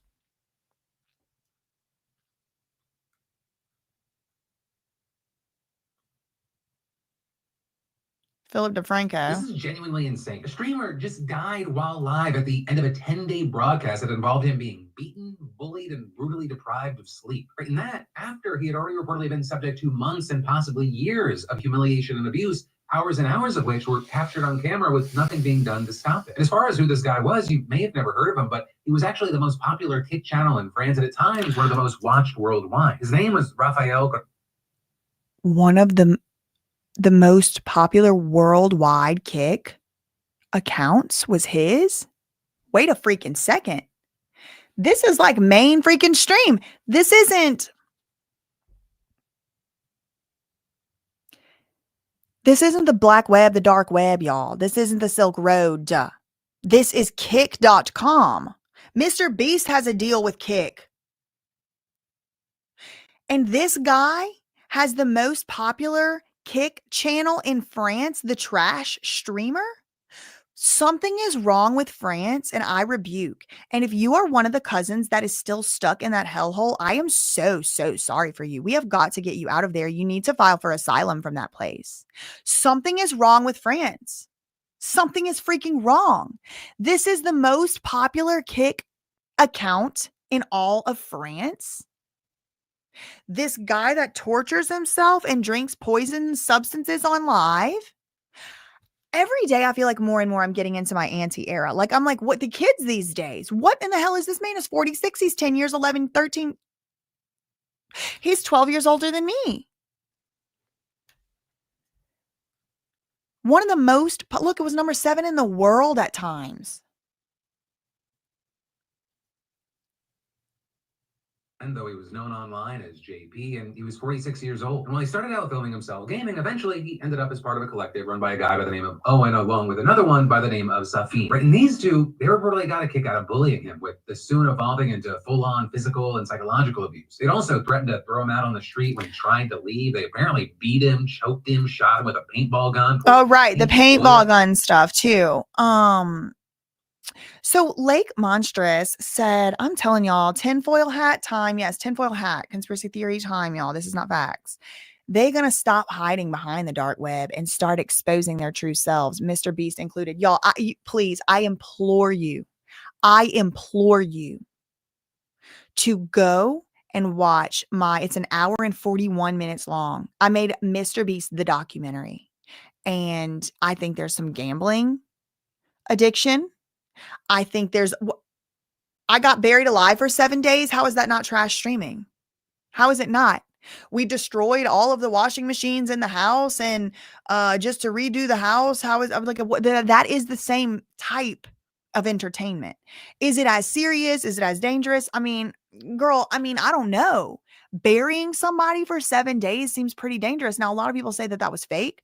I don't think it was fake. I think they really put his ass in a coffin under the ground for 7 days. I think it was real. And the whole time they tortured him. Like Mr. Beast, like that's the thing with these people, P. Diddy, whoever, they not doing it to other people and it wasn't none of them. Mr. Beast is put out here doing all these challenges too. And then he Pied Pipers the rest of the kids right into the Squid Game. And he's young. Jimmy Donaldson is young. He's not even 30. He got started and he was like 15, 16. But there was all that gooning stuff, the Ava Chris Tyson, the Discords always come back to it. I believe strongly Discord is being used to groom children with corn, prawn, whatever you want to call it. It starts out as lowly. It starts out as cartoon. And then it moves on to more extreme. They show kids stuff like gore on Discord, and it is precisely to desensitize incrementally. So that whenever you see someone get literally tortured to death, which I don't know if that's what happened. I wasn't there. We should wait for all of the, evidence to come out. However, there are other cases of this. This has already happened. This isn't Black Mirror. This isn't dark web. This isn't Requiem for a Dream. This is real. People are dying. And don't get me started, but I will, on the OF girlies, okay? And probably an unspeakable amount of men as well, because who even gives a crap to listen to a male victim? Well, boo-hoo, you got to sleep with hot, sexy girls. Shut up. What about all of these OF girls, women, mothers, daughters, human beings? Men too, who unalive themselves or end up unalived. That is also a consequence of this. We got to a point where people are like, literally, it's like in droves, and it is disproportionately affecting lower income people for sure, disproportionately affected people who do not have the ability to realize the consequences of their action, whether it be because of their age or because of their development intellectually. And they got people on here saying, oh, dude, take your mask off. I'll give you $500.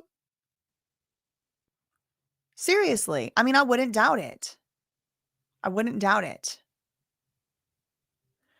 I wouldn't doubt it. So let's see what else Philip had to say.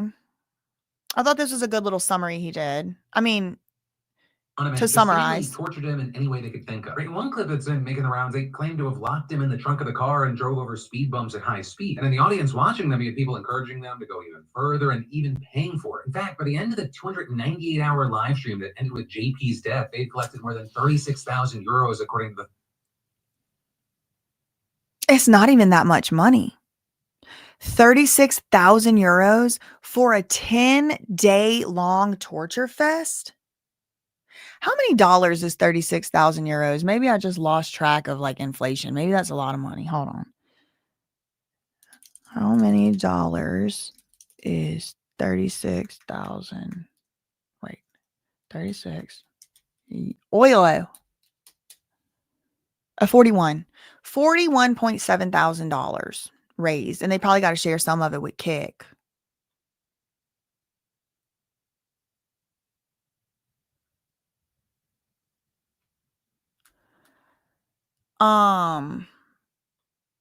That's how much his life was worth, I guess. Again, I don't know that he could have been laying in his bed peacefully and had that same heart attack if that's what happened. I don't know, as I keep saying, but I find it very, very difficult to fathom as a non-medical professional how 10 days of eating and drinking all that stuff, if maybe he had a pre-existing heart condition, even dehydration, sleep deprivation, it's hard for me to fathom that didn't contribute in some way. He died on the stream. Now, he was asleep, but like, could his heart have just failed from all the trauma from the previous weeks, months? I don't know.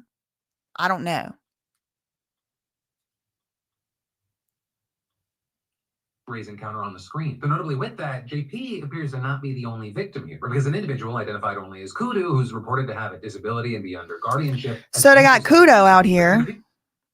They had Kudo. Oh, here's another thing too that really is heartbreaking to me, in my opinion, is that this guy, the decedent, he's a veteran.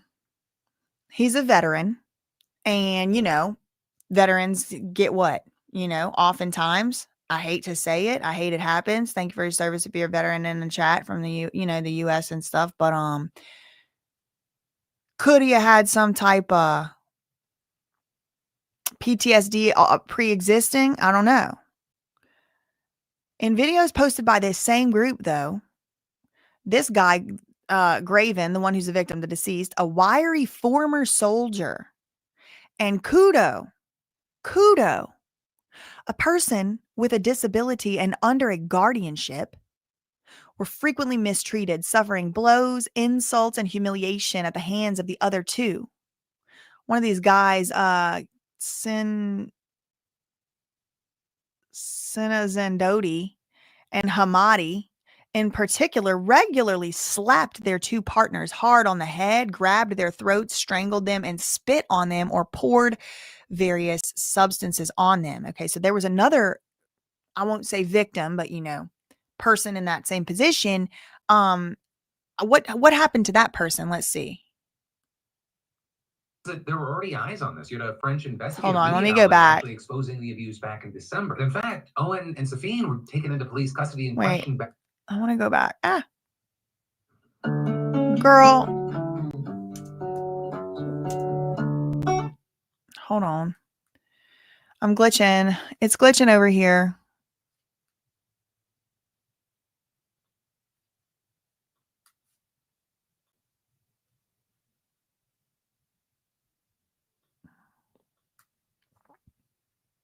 This is genuinely insane. A streamer just died while live at the end of a 10-day broadcast that involved him being beaten, bullied, and brutally deprived of sleep. Right? And that beat him, choked him, shot him with a paintball gun, poured paint and oil on him, and just seemingly tortured him in any way they could think of. Right? One clip that's been making the rounds, they claim to have locked him in the trunk. Sorry, I like got off the high speed, and then the audience watching them. I got off the thing, so I had to like put it back to where it was, but okay, we're getting there.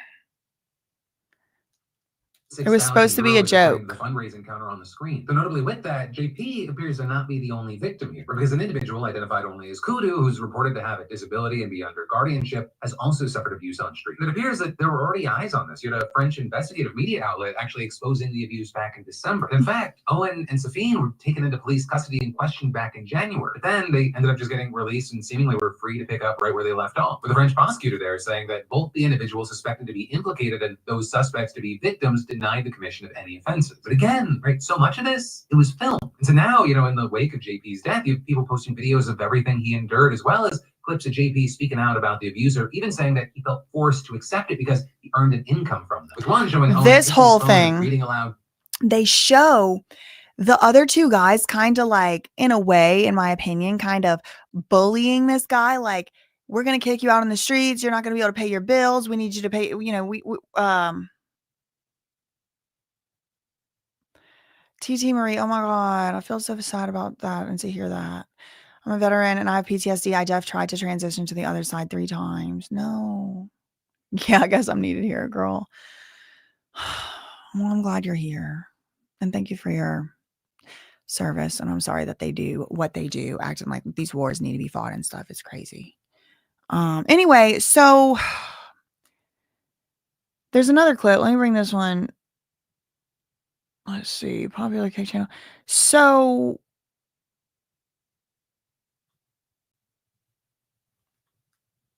they also like financially, I guess, threatened him. And this, I'm just going off what they said because I truly, I couldn't bring myself to go and like watch the clips for confirmation. I just simply couldn't bring myself to do it. So I wanted to talk about that and let y'all know that there had been an update with that story.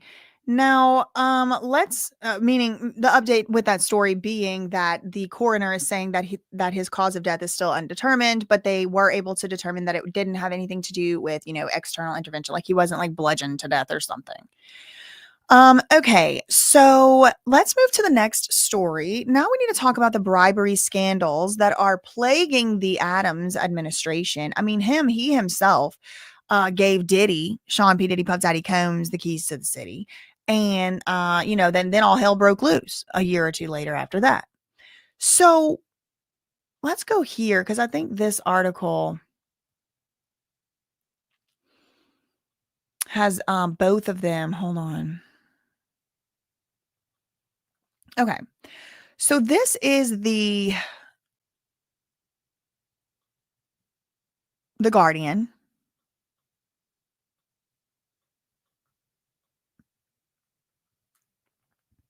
.com. 2, this article came out today. 2 former Eric Adams advisors accused of bribery in separate schemes on the same day. Ingrid Lewis Martin faces charges of accepting more than $75,000. As report says, Winnie Greco gave reporter a cash-filled chip bag. 2 former longtime advisors to the New York City mayor, Eric Adams, have been accused this week of being involved in separate bribery schemes. On Thursday, that's today, Alvin Bragg, the Manhattan district attorney, announced the indictment of Ingrid Lewis Martin, Adams' former chief advisor. She is accused of accepting more than $75,000 in bribes as part of a wide-ranging series of bribery conspiracies, which prosecutors allege took place between March 2022 and November 2024, while she served as chief advisor to the mayor. She was charged in 4 separate conspiracy indictments alongside 8 other co-defendants, including her own son, Glenn Martin II. According to a news release from Bragg's office, she faces 4 counts of conspiracy in the 4th degree and 4 counts of bribe receiving in the 2nd degree. Last year, she and her son were indicted on separate charges of bribery, money laundering, and conspiracy, but then they both pleaded not guilty. As of Wednesday, so as of yesterday, this lady, she was working as a volunteer advisor on the re-election campaign for Eric Adams. Her attorney, Arthur Adala, I've heard of him before. Was that Rudy Giuliani's lawyer? Who's Adala? Who is Arthur Adala? He made a statement to the New York Times that his client would be arraigned today and said that the district attorney had provided no details about the charges. Quote, "She has always served the city with integrity and she will firmly plead not guilty to every charge. While the specifics remain unclear, she is certain of one thing. She has broken no laws and she is not guilty." The new indictment came just a day after it was reported that another former longtime advisor to Adams, Winnie Greco, who resigned while under FBI scrutiny, but had been recently volunteering for so both of these women were volunteering for the re-election campaign. She gave a reporter a potato chip bag filled with cash on yesterday after a campaign event. A lawyer for Greco insisted the cash was not an attempted bribe. Well, then what the hell was it? She's handing money out? For what? The incident, the New York City local news, the New York City local news site, The City, reported the incident hours after one of its reporters said Greco, this Adams administrator who's under investigation by the FBI, now she's resigned or quit or whatever, but she's a volunteer on the re-election campaign, is passing out chips bags full of money to people, to reporters at campaign events. Allegedly, I wasn't there. I don't know, but here's the picture. The incident was hours after one of its reporters said that she had passed her a bag of potato chips into her.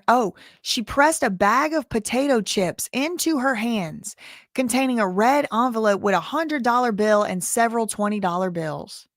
The reporter, Katie Honan, had scrutinized Greco's conduct in the past as a significant fundraiser for Adams in the Chinese American community. Greco's attorney is Stephen Brill, told the Associated Press that the situation was being blown out of proportion. That was not a bag of cash. In the Chinese culture, money is often given to others in a gesture of friendship and gratitude. And that's all that was done here. Winnie's intention was born purely out of kindness. Well, let me tell y'all something about cultures that aren't American. Okay. And everybody's welcome here. I love it. I love the mixing pot and we all cousins and everything. But here's the thing about it. Handing reporters money in American culture is corruption. So that should be on the test. I feel like that should be on the test. If you're going to be pleading ignorant about, in my culture, this is how we do. That's kind of like, oops, I took my shoes off at the door. We do that in my culture, no, I don't shake hands. I don't touch men. We don't do that in my culture. These are harmless things. Giving money to people who report poorly on you is not just a culture. We don't have that culture over here. That's corruption. Now, do we actually have that culture over here? Yes, y'all. But that's not what she said. We give money out as a friendship gift and a gesture of gratitude. Well, maybe y'all do that in Chinese culture. And honestly, girl, bring me a gift. I want some money. But what I think the issue is they were at an election event, a campaign election event. This lady had already, this reporter, and hats off to her. Do you know how many people would have kept that 120, 100, whatever, however many $100, whatever, just kept it? Never said a word. So shout out to Katie at the local news, The City. Shout out to her. She's actually reporting this shit. How often do you think it happens? How often do you think the chip bags full of money go out? That's what I want to know, because now I think it happens all the time. Maybe it is our culture. Maybe it is. That would explain some things, would it not? Would it not? Would it not explain some things? Handing reporters money related to politics is corruption. And honestly, I would say don't Don't put the Chinese people's good name out down there like that, to be honest. Because I bet you not all Chinese people out here would be saying, oh, yes, it is our custom to hand out money at election events to reporters. I bet you they'd say, leave us out of this, weirdo. I don't know. I certainly don't speak for Chinese people. I'm just saying. Is it really your culture to hand out money, cash, envelopes in the chip bag too? So why put it in the chip bag? If it's in Chinese culture, why not put it with a big red bow?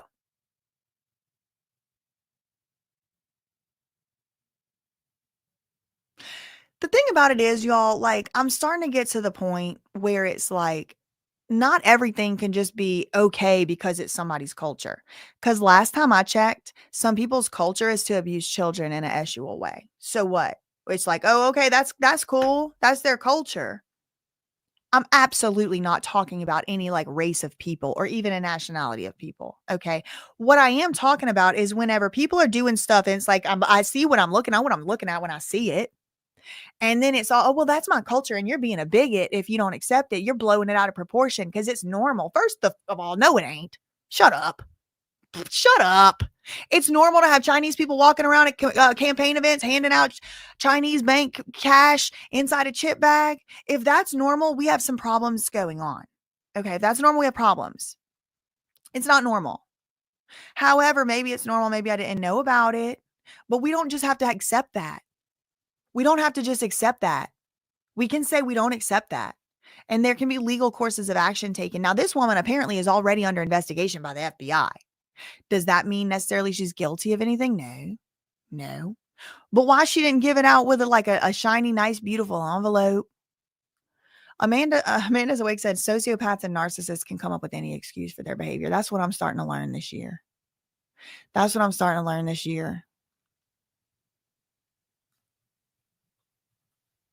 It's weird. Well, I've been on here 2 hours. I think that's all I really had for this one. I had a couple other topics, but I'm tired and I'm hungry. So I might come and do like some more transcript reading later. Oh, it's already 5. I don't know. I'll decide later. Maybe if not, I'll be back tomorrow and see y'all tomorrow. Yeah, Crystal, I know exactly. That's all I really had for this one. In the meantime, facts ain't defamation. Neither are opinions. I don't know any of these people. I wasn't there. Love you, Mina. Okay, bye.